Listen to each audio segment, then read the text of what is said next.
जो उपजो सो बिगस है,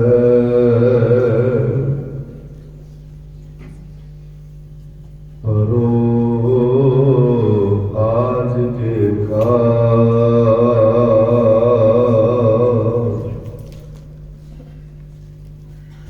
नानक हर गुण गाए छाड़ सगल जंजाल।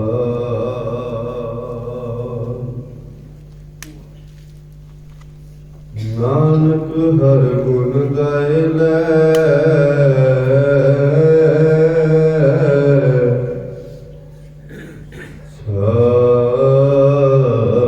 सगल जंजाल।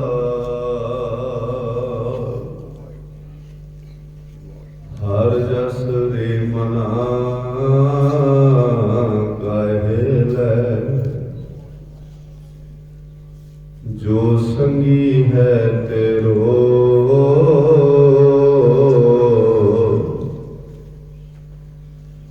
अवसर भी त्यो जात है कहो मान ले मेरो।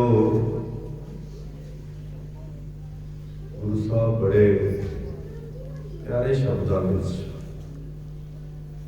बड़े सोहने ढंग नाल सानू समाजिक जीव नूं समझाउण दा यतन करदे हैं। पर असीं संसारी लोग निरंकारी विचारधारा तो सखड़े होण करके असीं हर एक चीज नूं संसार की बिरती नाल संसार के सुभाव नाल सोचते हैं।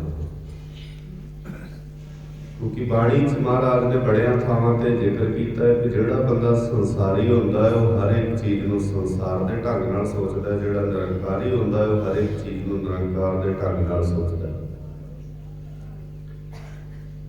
पर बाणी ने बहुत खूबसूरत शब्दों में सानू समझाया है। बड़े अदब सत्कार नाल आप जी मेरे तो पहला सत्कारियो गुरु के सवारिया पासों हरि जस कीर्तन श्रवण कर रहे थे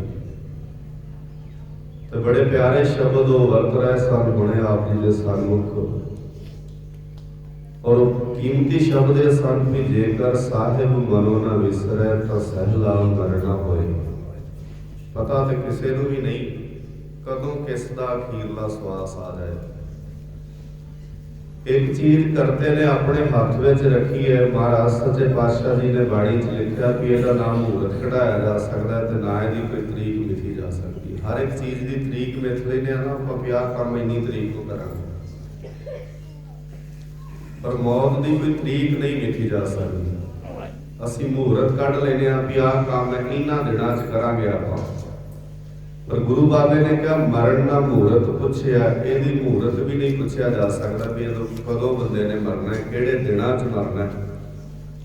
ये गल वखरी है कि संसार दा लोग अजे भी किसी दिन नूं चंगा ते किसी दिन नूं माड़ा मनदे ने, पर गुरु बाबे ने कहा भी कोई भी दिन अपने आप चंगा ते माड़ा नहीं होंदा। जदों गुरु चेते आ जाए तो हर दिन चंगा, गुरु भुल जाए तो हर दिन माड़ा। जिन्होंने गुरु भुल गया उन्होंने वास्ते सवेर का वेला भी भैड़ा हो सकता है, जिन्होंने गुरु याद है उन्हें वास्ते दोपहर का वेला भी चंगा हो सकता है। जपजी साहब का पाठ तुसीं करते हो तो महाराज बड़े प्यारे शब्द समझाते हैं। अमृत वेला बोलो सच ना हो। असीं की कर लिया, असीं ये अर्थ ये कर ले रहे भी अमृत वेला सवेरे सवेर का होता है, पर गुरु साहब ने कहा अमृत वेला होता है जो तुम सच्चे नाम नाल जुड़े हो, किसी वेले भी जुड़े हो। जे कोई दोपहरे रब नाल जुड़े आप हुण तुसीं गुरु की गोद में बैठे हो, भावें कि असीं सत्कारयोग माता जी माता अमरजीत कौर जी की अंतिम अरदास में शामिल हो रहे हैं, पर वेला तो अमृत बनया है ना। गुरु की गोद में बैठे बाणी पढ़ रहे हैं, बाणी सुन रहे हैं, वेला अमृत है। पर असीं संसार के ढंग नाल सोचते हैं। महाराज ने बड़े कीमती शब्द वरते। महाराज सच्चे पातशाह जी कहते मना हरि दा जस गाया, और अपने आप को महाराज संबोधन करते ਅਸੀਂ ਬਾਣੀ ਨੂੰ ਕਦੀ ਇਸ ਢੰਗ ਨਾਲ ਪੜ੍ਹਨ ਦਾ ਹੀ ਯਤਨ ਨਹੀਂ ਕੀਤਾ ਵੀ ਬਾਣੀ ਮੇਰੇ ਨਾਲ ਵੀ ਗੱਲ ਕਰਦੀ ਹੈ। ਵੇਖੋ ਗੁਰੂ ਸਾਹਿਬ ਆਪਣੇ ਆਪ ਨਾਲ ਹੀ ਗੱਲ ਕਰਦੇ ਨੇ, ਹਰ ਜਸ ਰੇ ਮਨਾ ਗਾਏ ਲੈ। ਕਿਉਂ ਗਾਉਣਾ ਮਹਾਰਾਜ? ਕਹਿੰਦੇ ਜੋ ਸੰਗੀ ਹੈ ਤੇਰਾ ਅਸਲੀ ਮਿੱਤਰ ਹੀ ਬਾਣੀ ਹੈ, ਹਰੀ ਦਾ ਜਸ ਤੇਰਾ ਅਸਲੀ ਮਿੱਤਰ। ਤੇ ਫਿਰ ਬੰਦੇ ਨੇ ਸੋਚਿਆ ਵੀ ਕੋਈ ਨਹੀਂ ਮਹਾਰਾਜ ਗਾਲਾਂਗੇ, ਵੇਲਾ ਆਏਗਾ ਜਦੋਂ ਗਾਵਾਂਗੇ। ਹੈ ਨਹੀਂ ਸਾਡੇ ਦਿਮਾਗ ਵਿੱਚ ਵੀ ਉਹ ਵੀ ਇੱਕ ਵੇਲਾ ਆਏਗਾ ਜਦੋਂ ਰੱਬ ਦੀਆਂ ਗੱਲਾਂ ਕਰਾਂਗੇ। ਗੁਰੂ ਸਾਹਿਬ ਜੀ ਕਹਿੰਦੇ ਕਦੋਂ ਆਉਣਾ ਉਹ ਵੇਲਾ, ਕਿਹੜੇ ਵੇਲੇ ਦੀ ਉਡੀਕ ਤੂੰ ਕਰਦਾ? ਤੇ ਸਤਿਗੁਰੂ ਜੀ ਨੇ ਬੜੇ ਕੀਮਤੀ ਸ਼ਬਦ ਵਰਤੇ। ਮਹਾਰਾਜ ਕਹਿੰਦੇ ਹਰ ਜਸ ਰੇ ਮਨਾ ਗਾਏ ਲੈ, ਜੋ ਸੰਗੀ ਹੈ ਤੇਰੋ। ਤੇ ਅਸੀਂ ਕਿਹਾ ਮਹਾਰਾਜ ਵੇਲਾ ਆਉਣ ਤੇ ਗਾਵਾਂਗੇ। ਗੁਰੂ ਸਾਹਿਬ ਕਹਿੰਦੇ ਅਵਸਰ ਬੀਤਿਓ ਜਾਤ, ਵੇਲਾ ਤੇ ਲੰਘ ਰਿਹਾ ਹੈ, ਤੂੰ ਕਿਹੜਾ ਵੇਲਾ ਆਉਣਾ ਹੈ ਅਜੇ। ਹੈ ਨਹੀਂ ਆਮ ਬੰਦਾ ਇਹ ਸੋਚਦਾ ਨਾ ਕਿ ਜਦੋਂ ਵੇਲਾ ਆਏਗਾ ਆਪੇ ਹੀ ਜਪਾ ਲੈਣਾ। ਜਦੋਂ ਉਹਦੀ ਬਖਸ਼ਿਸ਼ ਹੋ ਗਈ ਨਾ, ਉਹਨੇ ਆਪੇ ਰੱਬ ਦੇ ਰਾਹ ਤੇ ਤੁਰ ਲੈਣਾ। ਕਿਉਂ ਬਈ ਤੂੰ ਕਿਉਂ ਨਹੀਂ ਤੁਰਨਾ ਚਾਹੁੰਦਾ? ਜਾਂ ਫਿਰ ਇੱਕ ਸਾਡਾ ਰਿਵਾਜ ਬਣ ਗਿਆ ਜਿਹੜਾ ਅਸੀਂ ਇੱਕ ਬਣਾ ਲਿਆ, ਬੰਦਾ ਜਦੋਂ ਚੜ੍ਹਾਈ ਕਰਦਾ ਹੈ ਤੇ ਅਸੀਂ ਬਾਣੀ ਦੇ ਸਾਰੇ ਪੱਖ ਬੰਦੇ ਦੇ ਜਾਣ ਤੋਂ ਬਾਅਦ ਅਸੀਂ ਕਹਿੰਦੇ ਆ ਵੀ ਇਹਦਾ ਲਾਭ ਜਾਣ ਵਾਲੇ ਪ੍ਰਾਣੀ ਨੂੰ ਮਿਲ ਜਾਏ। ਔਰ ਇਹ ਸਾਰੀਆਂ ਚੀਜ਼ਾਂ ਤਾਂ ਨੇ ਕਿਉਂਕਿ ਅਸੀਂ ਸੰਸਾਰੀ ਸੁਭਾਅ ਨਾਲ ਚੱਲਦੇ। ਅਸੀਂ ਗੁਰੂ ਨਾਨਕ ਨਿਰੰਕਾਰੀ ਦੀ ਵਿਚਾਰਧਾਰਾ ਤੋਂ ਕੋਰੇ ਹਾਂ। ਸੋ ਅਦਬ ਨਾਲ ਬਾਣੀ ਨੂੰ ਸੁਣਨ ਦਾ ਸੁਭਾਅ ਬਣਾਈਏ, ਪਿਆਰ ਨਾਲ। ਮਹਾਰਾਜ ਕੀ ਕਹਿੰਦੇ ਨੇ? ਅਵਸਰ ਬੀਤਿਓ ਜਾਤ ਹੈ। ਸਾਰੇ ਕਰਿਓ ਕਿਰਪਾ, ਕਹਿਓ ਮਾਨ ਲੈ ਮੇਰੋ। ਕਾਹਦੇ ਚ ਵੇਲਾ ਲੰਘ ਰਿਹਾ? ਮਹਾਰਾਜ ਕਹਿੰਦੇ ਸੰਪਤ ਰਥ ਧਨ ਰਾਜ ਸਿਓ,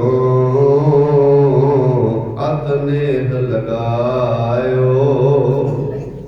ਸੰਪਤੀ, ਰਥ, ਗੱਡੀਆਂ, ਅੱਜ ਦੀ ਭਾਸ਼ਾ 'ਚ ਕਹਿਣਾ ਹੋਵੇ ਤੇ ਗੱਡੀਆਂ ਸਾਧਨ। ਬੰਦਾ ਹੈ ਕਿ ਤੁਸੀਂ ਵੇਖੋ ਨਵੀਂ ਗੱਡੀ ਲਿਆਵੇ ਤਾਂ ਕਿੰਨੀ ਵਾਰ ਟਾਕੀ ਮਾਰੀ ਜਾਂਦਾ, ਉਹਦੇ ਤੇ ਸਾਫ਼ ਕਰੀ ਜਾਂਦਾ, ਕਿੰਨਾ ਦਿਮਾਗ ਵਿੱਚ ਬਹਿ ਗਈ ਗੱਲ। ਮਹਾਰਾਜ ਕਹਿੰਦੇ ਸੰਪਤ ਰਥ ਧਨ ਰਾਜ ਸਿਓ, ਅਤ ਨੇਹ ਲਗਾਇਓ। ਕਾਲ ਫਾਸ ਜਬ ਗਲ ਭਰੀ, ਸਭ ਭਇਓ ਪਰਾਇਓ। ਤੇ ਅਸੀਂ ਏਦਾਂ ਮੰਨਦੇ ਆ ਸਾਰੇ ਵੀ ਜੇ ਕੋਈ ਮਨੁੱਖ ਕੋਈ ਗਲਤੀ ਕਰਦਾ ਹੈ ਤੇ ਇਹਦੇ ਕਰਮਾਂ ਵਿੱਚ ਇਹ ਗਲਤੀ ਪਿੱਛੋਂ ਹੀ ਲਿਖੀ ਆਈ। ਐਂ ਮੰਨਦੇ ਆ ਨਾ ਆਪਾਂ ਸਾਰੇ। ਆਪਾਂ ਇਹ ਨਹੀਂ ਮੰਨਦੇ ਵੀ ਮੈਂ ਗਲਤੀ ਕੀਤੀ, ਆਪਾਂ ਕਹਿੰਦੇ ਇਹ ਲਿਖਿਆ ਹੀ ਏਦਾਂ ਸੀ। ਮਹਾਰਾਜ ਸੱਚੇ ਪਾਤਸ਼ਾਹ ਜੀ ਕਹਿੰਦੇ ਏਦਾਂ ਨਹੀਂ ਹੈ। ਅਗਲੀਆਂ ਪੰਕਤੀਆਂ ਪੜ੍ਹਿਓ ਬੜੇ ਧਿਆਨ ਨਾਲ। ਮਹਾਰਾਜ ਕਹਿੰਦੇ ਜਾਨ ਬੂਝ ਕੇ ਬਾਵਰੇ। ਬਾਵਰੇ ਕਹਿੰਦੇ ਨੇ ਪਾਗਲ ਬੰਦੇ ਨੂੰ। ਮਹਾਰਾਜ ਕਹਿੰਦੇ ਤੂੰ ਜਾਣ ਬੁੱਝ ਕੇ ਪਾਗਲਾ ਆਪਣੀ ਜ਼ਿੰਦਗੀ ਦਾ ਕੰਮ ਵਿਗਾੜੇ। ਅੱਛਾ ਇਹ ਗੱਲ ਕਿਹਦੇ ਨਾਲ ਚੱਲ ਰਹੀ ਹੈ? ਫਿਰ ਆਪਣੇ ਨਾਲ ਚੱਲ ਰਹੀ ਹੈ ਕਿ ਮਾਤਾ ਅਮਰਜੀਤ ਕੌਰ ਨਾਲ ਚੱਲ ਰਹੀ ਹੈ? ਮੈਨੂੰ ਦੱਸਿਓ ਮਾੜਾ ਜਿਹਾ ਉੱਚੀ ਬੋਲ। ਇਹ ਤੇ ਆਪਣੇ ਨਾਲ ਚੱਲ ਰਹੀ ਹੈ। ਬੈਠੇ ਮਾਤਾ ਜੀ ਦੀ ਯਾਦ ਵਿੱਚ ਆ, ਗੱਲ ਤਾਂ ਸਾਡੀ ਚੱਲ ਰਹੀ ਹੈ। ਮਹਾਰਾਜ ਸਾਡੇ ਨਾਲ ਗੱਲ ਕਰਦੇ ਨੇ, ਜਿਹੜਾ ਵੀ ਸਾਹਮਣੇ ਬੈਠਾ। ਜਾਨ ਬੂਝ ਕੇ ਬਾਵਰੇ, ਤੈ ਕਾਜ ਵਿਗਾਰਿਓ। ਤੇਰੇ ਕਾਜ ਆਪੇ ਨਹੀਂ ਵਿਗੜੇ, ਤੂੰ ਆਪਣੇ ਕਾਜ ਨੂੰ ਜਾਣ ਬੁੱਝ ਕੇ ਵਿਗਾੜੇ। ਔਰ ਇਹਦੇ ਅਰਥ ਕਰਨ ਦੀ ਲੋੜ ਨਹੀਂ। ਮੈਂ ਇਹਦੇ ਅਰਥ ਨਾ ਵੀ ਕਰਾਂ ਤਾਂ ਤੁਹਾਨੂੰ ਸਮਝ ਆ ਰਹੀ ਹੈ ਨਾ ਵੀ ਇਹਦੇ ਅਰਥ ਹੀ ਬਣਦੇ ਨੇ। ਨਾ ਵੀ ਬੋਲਾਂ, ਮੈਂ ਇਹਦੀ ਵਿਆਖਿਆ ਨਾ ਵੀ ਕਰਾਂ ਤਾਂ ਸਿੰਪਲ ਤੇ ਗੱਲ ਹੈ, ਕੋਈ ਔਖੀ ਤੇ ਗੱਲ ਹੈ ਹੀ ਨਹੀਂ ਹੈ। ਇਹਦੇ ਅਰਥ ਕਰਨ ਦੀ ਲੋੜ ਵੀ ਨਹੀਂ ਹੈ। ਸਿੰਪਲ ਸਮਝ। ਬਾਣੀ ਇੰਨੀ ਸੁਖਾਲੀ ਹੈ ਨਾ, ਜੇ ਥੋੜਾ ਜਿਹਾ ਧਿਆਨ ਦੇਈਏ ਤੇ ਬਾਣੀ ਬਹੁਤ ਛੇਤੀ ਸਮਝ ਆਉਂਦੀ। ਪਰ ਆਪਾਂ ਧਿਆਨ ਨਹੀਂ ਦਿੰਦੇ। ਆਪਣਾ ਧਿਆਨ ਹੋਰ ਬੰਨਿਆਂ 'ਚ ਹੁੰਦਾ ਹੈ। ਇਸ ਕਰਕੇ ਆਪਾਂ ਜਿਹੜੀਆਂ ਚੀਜ਼ਾਂ 'ਚ ਸਾਡਾ ਧਿਆਨ ਹੈ ਆਪਾਂ ਲੜ ਭਿੜ ਕੇ ਮਨਾ ਹੀ ਲੈਂਦੇ ਆ। ਟੱਬਰ ਤੋਂ ਨਿੱਕਾ ਜਿਹਾ ਨਿਆਣਾ ਜਿੱਦ ਕਰ ਲੈ ਤਾਂ ਸਾਰੇ ਟੱਬਰ ਨੂੰ ਮਨਾ ਨਹੀਂ ਲੈਂਦਾ ਉਹ। ਤੁਸੀਂ ਵੇਖੋ ਸਿਆਣੇ ਬੰਦੇ ਬੱਚੇ ਦੀ ਜਿੱਦ ਅੱਗੇ ਝੁਕ ਜਾਂਦੇ ਨੇ ਕਿਉਂਕਿ ਮਨਾਉਣਾ ਆਉਂਦਾ ਹੈ ਉਹ।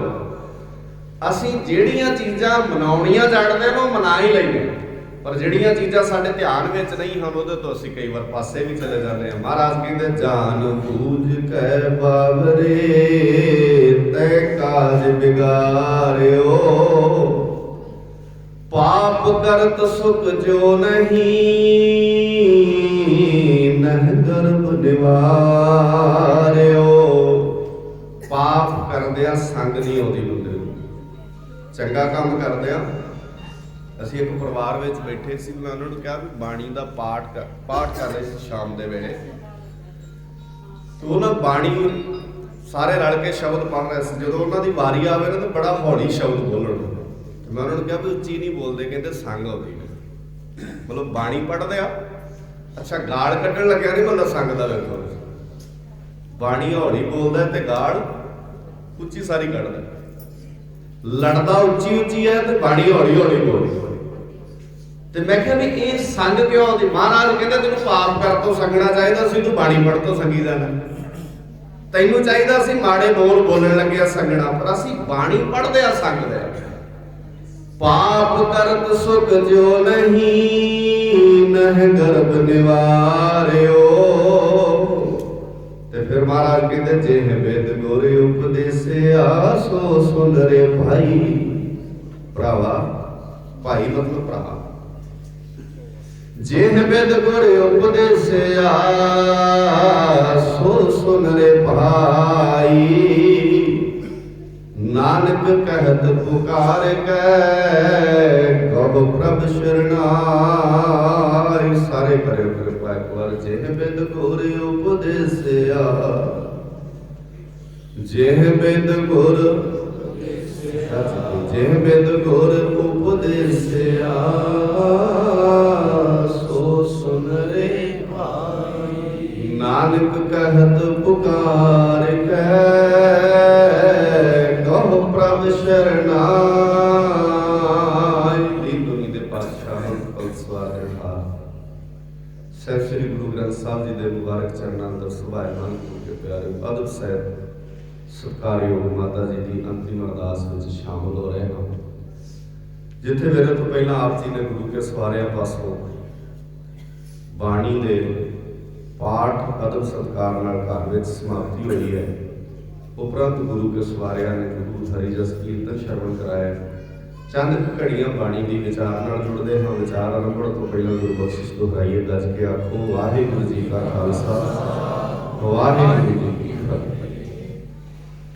ਗੁਰੂ ਤੇਗ ਬਹਾਦਰ ਪਾਤਸ਼ਾਹ ਜੀ ਦਾ ਤਿਲੰਗ ਰਾਗ ਵਿੱਚ ਉਚਾਰਨ ਕੀਤਾ ਪਾਵਨ ਸ਼ਬਦ ਆਪਾਂ ਸਾਰੇ ਪੜ੍ਹ ਰਹੇ ਸੀ, ਜਿਹਦੀਆਂ ਰਹਾਉ ਵਾਲੀਆਂ ਪੰਕਤੀਆਂ ਹਨ। ਬਾਣੀ 'ਚ ਹਰ ਥਾਂ ਤੇ ਨਾ ਹਰ ਸ਼ਬਦ 'ਚ ਰਹਾਉ ਵਾਲਾ ਬੰਦ ਹੁੰਦਾ। ਜਿਹੜੇ ਤੁਹਾਡੇ 'ਚੋਂ ਬਾਣੀ ਪੜ੍ਹਨ ਵਾਲੇ ਵੀਰ ਬੈਠੇ ਨੇ ਉਹਨਾਂ ਨੂੰ ਪਤਾ ਹੈ ਰਹਾਉ ਦਾ ਮਤਲਬ ਹੁੰਦਾ ਠਹਿਰਨਾ, ਰੁਕਣਾ, ਸਟਾਪ ਸਾਈਨ ਹੈ। ਬਾਣੀ 'ਚ ਰਹਾਉ ਮਤਲਬ ਠਹਿਰਨਾ, ਰੁਕਣਾ। ਜਦੋਂ ਅਸੀਂ ਰਹਾਉ ਵਾਲੇ ਬੰਦ ਨੂੰ ਸਮਝਦੇ ਹਾਂ ਫਿਰ ਬਾਕੀ ਦਾ ਸ਼ਬਦ ਸਾਡੇ ਸਾਰਿਆਂ ਦੇ ਬੜਾ ਸੁਖਾਲਾ ਸਮਝ ਵਿੱਚ ਆ ਜਾਂਦਾ। ਅਸੀਂ ਜਦੋਂ ਰਹਾਉ ਵਾਲੇ ਬੰਦ ਨੂੰ ਨਹੀਂ ਸਮਝਦੇ ਕਿਉਂਕਿ ਅਸੀਂ ਕਾਹਲੀ ਵਿੱਚ ਹੋ ਗਏ ਸੀ। ਆਪਾਂ ਫਾਸਟ ਜ਼ਿੰਦਗੀ ਜੀਨੇ ਆ, ਫਟਾਫਟ ਪਾਠ ਕਰਾਓ, ਫਟਾਫਟ ਪਾਠ ਕਰੀਏ, ਫਟਾਫਟ ਕੰਮ ਨਿਬੜੇ। ਇਸ ਕਰਕੇ ਜਦੋਂ ਪਾਠ ਕਰ ਰਹੇ ਹੁੰਦੇ ਆ ਸਾਨੂੰ ਕੋਈ ਚੀਜ਼ ਸਮਝ ਨਹੀਂ ਆ ਰਹੀ ਹੁੰਦੀ। ਅਸੀਂ ਬਹੁਤ ਵਾਰ ਪਾਠ ਕਰਨ ਵਾਲਿਆਂ ਨੂੰ ਵੀ ਕਹਿੰਦੇ ਆ ਬਾਬਾ ਜੀ ਕੋਲ ਥੋੜਾ ਜਿਹਾ ਖਿੱਚ ਕੇ ਰੱਖਿਓ। ਬਲੇ ਸ਼ਬਦ ਹੀ ਕਿੱਡਾ ਅਜੀਬ ਜਿਹਾ ਜਦੋਂ ਕਿਸੇ ਪਾਠੀ ਨੂੰ ਕਹਿੰਦੇ ਹੋ ਵੀ ਬਾਬਾ ਜੀ ਥੋੜਾ ਜਿਹਾ ਖਿੱਚ ਕੇ ਰੱਖਿਓ। ਖਿੱਚ ਕੇ ਕੀ ਰੱਖਣ ਹੋਣਾ? ਔਰ ਮੈਂ ਨਹੀਂ ਅੱਜ ਤੱਕ ਕਿਸੇ ਨੂੰ ਇਹ ਕਿਹਾ ਵੀ ਹਾਂ ਜੇ ਕਹਿਣਗੇ ਨਾ ਸਲੋ ਪੜੋ ਤੇ ਫਿਰ ਇਸ ਕਰਕੇ ਕਹਿੰਦੇ ਕਈ ਵਾਰ ਵੀ ਬਾਬਾ ਜੀ ਭੋਗ ਛੇਤੀ ਨਾ ਪੈ ਜਾਏ, ਰਿਸ਼ਤੇਦਾਰ ਜੇ ਥੋੜਾ ਲੇਟ ਆਉਣੇ ਨੇ ਤਾਂ ਤੁਸੀਂ ਥੋੜਾ ਜਿਹਾ ਆਰਾਮ ਨਾਲ ਕਰੋ। ਸੁਣਨ ਲਈ ਕਦੀ ਕੋਈ ਨਹੀਂ ਕਹਿੰਦਾ ਵੀ ਬਾਬਾ ਜੀ ਆਰਾਮ ਨਾਲ ਪੜਿਓ, ਅੱਧਾ ਘੰਟਾ ਲੇਟ ਪੈ ਜਾਏਗਾ ਭੋਗ, ਕੋਈ ਗੱਲ ਨਹੀਂ, ਕਿਉਂਕਿ ਅਸੀਂ ਆ ਕਾਹਲੀ ਚ ਸਾਰੇ। ਮਹਾਰਾਜ ਸੱਚੇ ਪਾਤਸ਼ਾਹ ਜੀ ਦੀ ਬਾਣੀ ਨੇ ਬੜੇ ਕੀਮਤੀ ਸ਼ਬਦ ਸਾਡੀ ਝੋਲੀ ਵਿੱਚ ਪਾਏ ਔਰ ਅਸੀਂ ਮੌਤ ਦੇ ਸੰਬੰਧ ਵਿੱਚ ਗੁਰੂ ਦੀ ਗੋਦ ਵਿੱਚ ਸਜੇ ਬੈਠੇ ਹਾਂ। ਗਰੀਬ ਨਿਵਾਸ ਸੱਚੇ ਪਾਤਸ਼ਾਹ ਜੀ ਨੇ ਸਾਨੂੰ ਬੜੇ ਪਿਆਰ ਅਦਬ ਸਤਿਕਾਰ ਦੇ ਨਾਲ ਬਾਣੀ ਦੇ ਨਾਲ ਜੋੜਿਆ। ਜਿੱਥੇ ਤੁਸੀਂ ਅਦਬ ਨਾਲ ਬਾਣੀ ਨਾਲ ਜੁੜ ਰਹੇ ਸੀ ਉੱਥੇ ਆਓ ਚੰਦ ਘੜੀਆਂ ਵਿਚਾਰ ਨਾਲ ਜੁੜਨ ਦਾ ਯਤਨ ਕਰਦੇ ਹਾਂ। ਮਹਾਰਾਜ ਸੱਚੇ ਪਾਤਸ਼ਾਹ ਜੀ ਨੇ ਸ਼ਬਦ ਵਰਤਿਆ ਰਹਾਉ ਵਾਲਾ ਹਰ ਜਸ ਰੇ ਮਨਾ ਗਾਇ ਲੈ ਜੋ ਸੰਗੀ ਹੈ ਤੇਰੋ। ਜਿਹੜਾ ਤੇਰਾ ਸਾਥੀ ਹੈ ਉਹਨੂੰ ਗਾ। ਸੰਸਾਰੀ ਬੰਦੇ ਨੇ ਗੁਰਬਾਣੀ ਨੂੰ ਆਪਣਾ ਸਾਥੀ ਨਹੀਂ ਬਣਾਇਆ, ਇਹਨੇ ਸਾਥੀ ਆਪਣੇ ਆਪਣੇ ਢੰਗ ਨਾਲ ਬਣਾ ਲਏ। ਸੋ ਗੁਰੂ ਗਰੀਬ ਨਿਵਾਸ ਸੱਚੇ ਪਾਤਸ਼ਾਹ ਜੀ ਕਿਰਪਾ ਕਰਨ ਆਪਾਂ ਰਲ ਮਿਲ ਕੇ ਬਾਣੀ ਦੀ ਵਿਚਾਰ ਸਾਰੇ ਕਰ ਸਕੀਏ। ਸਾਥ ਨਾਲ ਨਾਲ ਤੁਸੀਂ ਦਿਓ ਤਾਂ ਕਿ ਆਪਾਂ ਸਾਰੇ ਰਲ ਮਿਲ ਕੇ ਵਿਚਾਰੀਏ। ਵਿਚਾਰ ਅਰਪਣ ਤੋਂ ਪਹਿਲਾਂ ਇੱਕ ਵਾਰ ਸਾਰੇ ਗੱਜ ਕੇ ਆਖੋ ਵਾਹਿਗੁਰੂ ਜੀ ਕਾ ਖਾਲਸਾ ਵਾਹਿਗੁਰੂ ਜੀ ਕੀ ਫਤਿਹ। ਮਹਾਰਾਜ ਕਹਿੰਦੇ ਹਰ ਜਸ ਰੇ ਬਨਾ ਗਾਇ ਲੈ ਜੋ ਸੰਗੀ ਹੈ ਤੇਰੋ। ਉਹਨੂੰ ਗਾ ਜਿਹੜਾ ਤੇਰਾ ਸਾਥੀ ਹੈ। ਹੁਣ ਇੱਕ ਸ਼ਬਦ ਆਉਂਦਾ ਗਾਉਣਾ ਬਾਣੀ 'ਚ। ਗਾਉਣ ਦੇ ਅਰਥ ਅਸੀਂ ਆਪਣੇ ਢੰਗ ਨਾਲ ਇਹ ਕਰ ਲੈਣੇ, ਜਿਵੇਂ ਗੁਰੂ ਕੀ ਕੀਰਤਨੀਏ ਬਾਣੀ ਗਾ ਰਹੇ ਹੁਣ ਤੇ ਅਸੀਂ ਕਹਿੰਦੇ ਬਾਣੀ ਦਾ ਪਾਠ, ਬਾਣੀ ਦਾ ਕੀਰਤਨ ਹੋ ਰਿਹਾ ਤੇ ਇਹਨੂੰ ਬਾਣੀ ਗਾਉਣਾ ਕਹਿੰਦੇ ਨੇ। जे कोई पाठ कर रहा ਜਾਂ ਜਿਵੇਂ ਮੰਗਲਾਚਰਨ ਪੜ੍ਹ ਰਿਹਾ ਤਾਂ ਅਸੀਂ ਕਹਿੰਦੇ ਇਹ ਬਾਣੀ ਗਾਈ ਜਾ ਰਹੀ ਹੈ। ਪਰ ਜੋ ਤੁਸੀਂ ਗੁਰੂ ਗ੍ਰੰਥ ਸਾਹਿਬ ਜੀ ਦੇ ਅਕੋਰਡਿੰਗ ਵੇਖੋਗੇ ਬਾਣੀ ਗਾਉਣ ਦਾ ਅਰਥ ਹੈ ਬਾਣੀ ਦੇ ਅਨੁਸਾਰੀ ਚੱਲਣਾ, ਬਾਣੀ ਨੂੰ ਗਾਉਣਾ ਹੁੰਦਾ ਹੈ। ਜਿੰਨਾ ਚਿਰ ਬੰਦਾ ਅਨੁਸਾਰੀ ਨਹੀਂ ਚੱਲਦਾ ਉਹਨਾਂ ਚਿਰ ਕਿਸੇ ਵੀ ਢੰਗ ਨਾਲ ਬਾਣੀ ਗਾਈ ਨਹੀਂ ਜਾ ਸਕਦੀ। ਸ਼ਬਦ ਲਿਖੋ, ਕੋਈ ਗਾਵੇ ਰਾਗੀ, ਰਾਗੀ ਮਤਲਬ ਰਾਗ ਰਾਈ, ਕੋਈ ਗਾਵੇ ਰਾਗੀ ਨਾਦੀ। ਨਾਦੀ ਕਹਿੰਦੇ ਨੇ ਜਿਵੇਂ ਕੋਈ ਬੰਦਾ ਸੁਣ ਰਿਹਾ ਹੋ, ਕੰਨਾਂ 'ਚ ਆਵਾਜ਼ ਪੈ ਰਹੀ ਹੋਵੇ ਸੁਣਨ ਵਾਲੀ। ਕੋਈ ਗਾਵੇ ਰਾਗੀ ਨਾਦੀ ਯਾਨੀ ਕਿ ਸੁਣਨਾ ਵੀ ਗਾਉਣਾ ਹੈ, ਇੱਕ ਤਰੀਕਾ ਸੁਣਨ ਦਾ ਵੀ ਗਾਉਣ ਵਿੱਚ ਆਉਂਦਾ। ਕੋਈ ਗਾਵੇ ਰਾਗੀ ਨਾਦੀ। ਫਿਰ ਸ਼ਬਦ ਆਉਂਦਾ ਹੈ ਬੇਦੀ। ਬੇਦੀ ਦਾ ਮਤਲਬ ਹੈ ਵਿਆਖਿਆ ਕਰਨਾ, ਉਪਦੇਸ਼ ਦੇਣਾ। ਜਿਵੇਂ ਕਿ ਮੈਂ ਆਪ ਜੀ ਦੇ ਨਾਲ ਗੱਲ ਕਰ ਰਿਹਾ, ਮਹਾਰਾਜ ਕਹਿੰਦੇ ਕੋਈ ਗਾਵੇ ਰਾਗੀ ਨਾਦੀ ਬੇਦੀ ਬਹੁ ਭਾਂਤ ਕਰ। ਬੜਿਆਂ ਤਰੀਕਿਆਂ ਨਾਲ ਲੋਕ ਰੱਬ ਦੀਆਂ ਗੱਲਾਂ ਗਾਉਂਦੇ ਨੇ, ਪਰ ਮਹਾਰਾਜ ਸੱਚੇ ਪਾਤਸ਼ਾਹ ਜੀ ਇੱਕ ਫੈਸਲਾ ਦਿੰਦੇ, ਕਹਿੰਦੇ ਵੀ ਜੇ ਬਹੁ ਭਾਂਤ ਕਰ ਗਾਉਂਦਾ ਹੈ ਤੇ ਉਹਦੇ ਅੰਦਰ ਰੱਬ ਦੀ ਵਿਚਾਰ ਨਹੀਂ ਆਉਂਦੀ। ਕੋਈ ਗਾਵੇ ਰਾਗੀ ਨਾਦੀ ਬੇਦੀ ਬਹੁ ਭਾਂਤ ਕਰ ਨਾ ਹਰ ਹਰ ਭੀਜੈ ਰਾਮ ਰਾਜੇ। ਜਿਨ੍ਹਾਂ ਅੰਦਰ ਕਪਟ ਵਿਕਾਰ ਹੈ ਤਿੰਨਾ ਬੋਲਿਓ ਗੱਜ ਕੇ ਉੱਠ ਨਾ ਰੋਏ ਕਿਆ ਕਹਿੰਦੇ। ਜੇ ਅੰਦਰ ਗੁਰੂ ਦਾ ਉਪਦੇਸ਼ ਨਹੀਂ ਆਇਆ ਤੇ ਬਾਣੀ ਗਾਉਣਾ ਰੋਣਾ ਧੋਣਾ ਹੈ। ਇਹ ਮੈਂ ਨਹੀਂ ਕਹਿ ਰਿਹਾ ਬਾਣੀ 'ਚ ਬਾਬਾ ਕਬੀਰ ਜੀ ਨੇ ਲਿਖਿਆ, ਗੁਰੂ ਅਰਜਨ ਸਾਹਿਬ ਪਾਤਸ਼ਾਹ ਜੀ ਨੇ ਲਿਖਿਆ, ਕਹਿੰਦੇ ਜੇ ਬਾਣੀ ਦਾ ਉਪਦੇਸ਼ ਨਹੀਂ ਨਾ ਸਾਡੀ ਜ਼ਿੰਦਗੀ ਦਾ ਹਿੱਸਾ ਬਣਿਆ ਤੇ ਬਾਣੀ ਗਾਉਣਾ ਵੀ ਰੋਣਾ ਧੋਣਾ। ਇਹ ਗੱਲ ਤਾਂ ਬੜੀ ਅਜੀਬ ਹੈ, ਕੋਈ ਇਹ ਗੱਲ ਤੇ ਕਦੇ ਵੀ ਮੰਨਣ ਲਈ ਰਾਜ਼ੀ ਨਹੀਂ ਹੋਏਗਾ। ਇਸ ਲਈ ਗਾਉਣਾ ਉਦਣ ਪ੍ਰਮਾਣ ਚੱਲਣਾ ਹੈ ਜਦੋਂ ਅਸੀਂ ਗੁਰੂ ਦੇ ਸੁਭਾਅ ਨੂੰ, ਤੁਸੀਂ ਸੋਦਰ ਦੀ ਬਾਣੀ ਤੇ ਜਪਜੀ ਸਾਹਿਬ ਦਾ ਪਾਠ ਕਰ ਲਓ। ਇੱਕ ਨੁਕਤਾ ਉੱਥੋਂ ਮੈਂ ਤੁਹਾਡੇ ਧਿਆਨ 'ਚ ਲਿਆ ਕੇ ਫਿਰ ਆਪਾਂ ਅੱਗੇ ਚੱਲਦੇ ਹਾਂ। ਸੋਦਰ 'ਚ ਮਹਾਰਾਜ ਕਹਿੰਦੇ ਗਾਵੇਂ ਤੁਮਨੋ ਪੌਣ ਪਾਣੀ ਬੈਸੰਤਰ। ਪਵਨ ਪਾਣੀ ਤੇ ਬੈਸੰਤਰ ਰੱਬ ਨੂੰ ਗਾ ਰਹੇ ਨੇ ਗੁਰੂ ਨਾਨਕ ਸਾਹਿਬ। ਇਹ ਕਿਵੇਂ ਗਾਉਂਦੇ ਨੇ ਭਲਾ? ਸਦੀਆਂ ਤੋਂ ਪਵਨ ਆਪਣੇ ਸੁਭਾਅ ਵਿੱਚ ਜਿਹੜਾ ਹੁਕਮ ਹੈ ਨਾ ਉਹਦੇ ਵਾਸਤੇ ਉਹਦੇ 'ਚ ਹੀ ਚੱਲਦੀ। ਹਵਾ ਨੇ ਅੱਜ ਤੱਕ ਕਿਸੇ ਨੂੰ ਨਹੀਂ ਕਿਹਾ ਵੀ ਮੈਂ ਇਸ ਬੰਦੇ ਨੂੰ ਆਕਸੀਜਨ ਨਹੀਂ ਦੇਣੀ ਕਿਉਂਕਿ ਇਹਦੀ ਜਾਤ ਨੀਵੀਂ ਹੈ, ਇਹਦੀ ਬਿਰਾਦਰੀ ਨੀਵੀਂ, ਇਹਦੇ ਨਾਲ ਮੇਰੀ ਬਣਦੀ ਨਹੀਂ, ਇਹ ਫਲਾਣੇ ਦੇਸ਼ ਦਾ ਹੈ, ਫਲਾਣੇ ਦੇਸ਼ ਦਾ। ਇਹਨੂੰ ਕੋਈ ਫਰਕ ਨਹੀਂ ਪੈਂਦਾ। ਹਵਾ ਸਾਰਿਆਂ 'ਚ ਸਮਤਲ ਵਗਦੀ ਹੈ, ਬਰਾਬਰ ਵਗਦੀ ਹੈ। ਏਦਾਂ ਹੀ ਪਾਣੀ ਸਾਰਿਆਂ ਦੀ ਪਿਆਸ ਬੁਝਾਉਂਦਾ, ਏਦਾਂ ਅਗਨੀ ਸਾਰਿਆਂ ਨੂੰ ਹੀ ਸੇਕ ਦਿੰਦੀ ਹੈ। ਉਹਦੇ ਅੱਗ ਦੇ ਉੱਤੇ ਗੁਰੂ ਅਰਜਨ ਸਾਹਿਬ ਪਾਤਸ਼ਾਹ ਜੀ ਬਹਿ ਜਾਣ ਉਹ ਤਾਂ ਵੀ ਸੜਦੀ ਹੈ, ਉਹਦੇ ਤੇ ਕੋਈ ਆਮ ਬੰਦਾ ਬਹਿ ਜਾਏ ਤੇ ਅੱਗ ਤਾਂ ਵੀ ਸੜਦੀ। ਅੱਗ ਆਪਣਾ ਸੁਭਾਅ ਨਹੀਂ ਬਦਲਦੀ।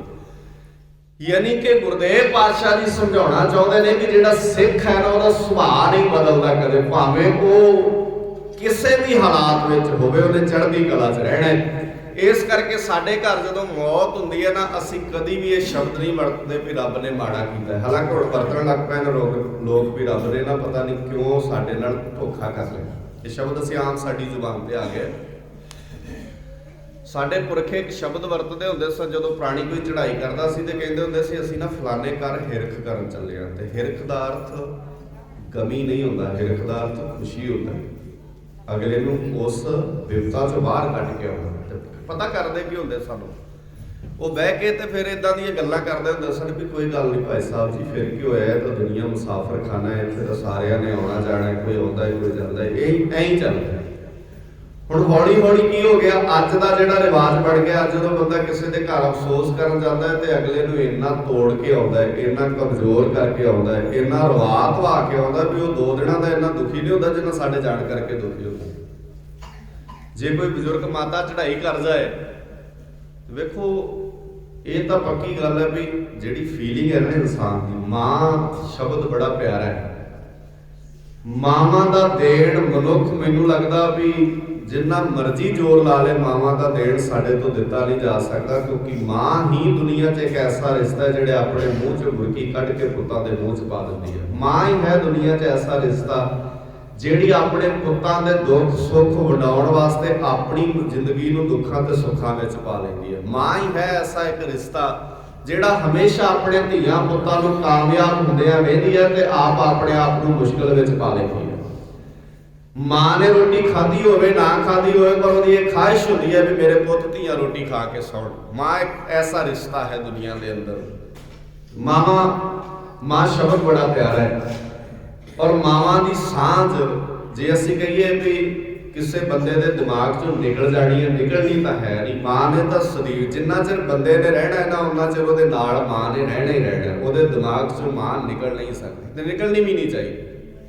ਜੇ ਅਸੀਂ ਵੀਰ ਨਿਸ਼ਾਨ ਸਿੰਘ ਦੀ ਗੱਲ ਕਰੀਏ ਤਾਂ ਮੈਨੂੰ ਲੱਗਦਾ ਇਹਨਾਂ ਨੂੰ ਹਮੇਸ਼ਾ ਮਾਤਾ ਦੀ ਯਾਦ ਆਉਣੀ ਹੈ। ਇਸ ਸਮਾਗਮ ਤੋਂ ਬਾਅਦ ਇਹ ਨਹੀਂ ਕਿ ਬਾਅਦ ਚ ਮਾਤਾ ਦਾ ਚੇਤਾ ਭੁੱਲ ਜਾਣਾ, ਹਮੇਸ਼ਾ ਯਾਦ ਵਿੱਚ ਰਹਿਣਾ ਮਾਂ ਨੇ। ਪਰ ਅਸੀਂ ਜਦੋਂ ਮਿਲੀਏ ਨਾ, ਅਸੀਂ ਪਰਿਵਾਰ ਨੂੰ ਤੋੜਨ ਦੀ ਕੋਸ਼ਿਸ਼ ਨਾ ਕਰੀਏ, ਅਸੀਂ ਪਰਿਵਾਰ ਨੂੰ ਚੜ੍ਹਦੀ ਕਲਾ 'ਚ ਰੱਖਣ ਦੀ ਕੋਸ਼ਿਸ਼ ਕਰੀਏ। ਸਾਡੇ ਸ਼ਬਦ ਬੜੀ ਚੜ੍ਹਦੀ ਕਲਾ ਵਾਲੇ ਹੋਣੇ ਚਾਹੀਦੇ। ਅਸੀਂ ਚੰਗੀਆਂ ਚੰਗੀਆਂ ਚੀਜ਼ਾਂ ਕਿਉਂ ਨਹੀਂ ਯਾਦ ਕਰਕੇ ਜਾਂਦੇ? ਅਸੀਂ ਕਹਿੰਦੇ ਆ ਮਾਂ ਦੇ ਜਾਣ ਤੋਂ ਬਾਅਦ ਤਾਂ ਘਰ ਮਾਨੋ ਖਤਮ ਹੀ ਹੋ ਜਾਂਦਾ। ਇਹ ਗੱਲ ਕਹਿਣੀ ਜ਼ਰੂਰੀ ਹੈ ਉੱਥੇ ਜਾ ਕੇ। ਜਿਹੜਾ ਪਹਿਲਾਂ ਹੀ ਮੰਨ ਕੇ ਬੈਠਾ ਕਿ ਜਦੋਂ ਦੀ ਮਾਂ ਗਈ ਮੇਰਾ ਤਾਂ ਘਰ ਖਾਲੀ ਹੋ ਗਿਆ, ਤੇ ਦੂਜਾ ਆਪਾਂ ਵੀ ਜਾ ਕੇ ਔਰ ਤੁਸੀਂ ਅਗਲੀ ਗੱਲ ਵੇਖੋ।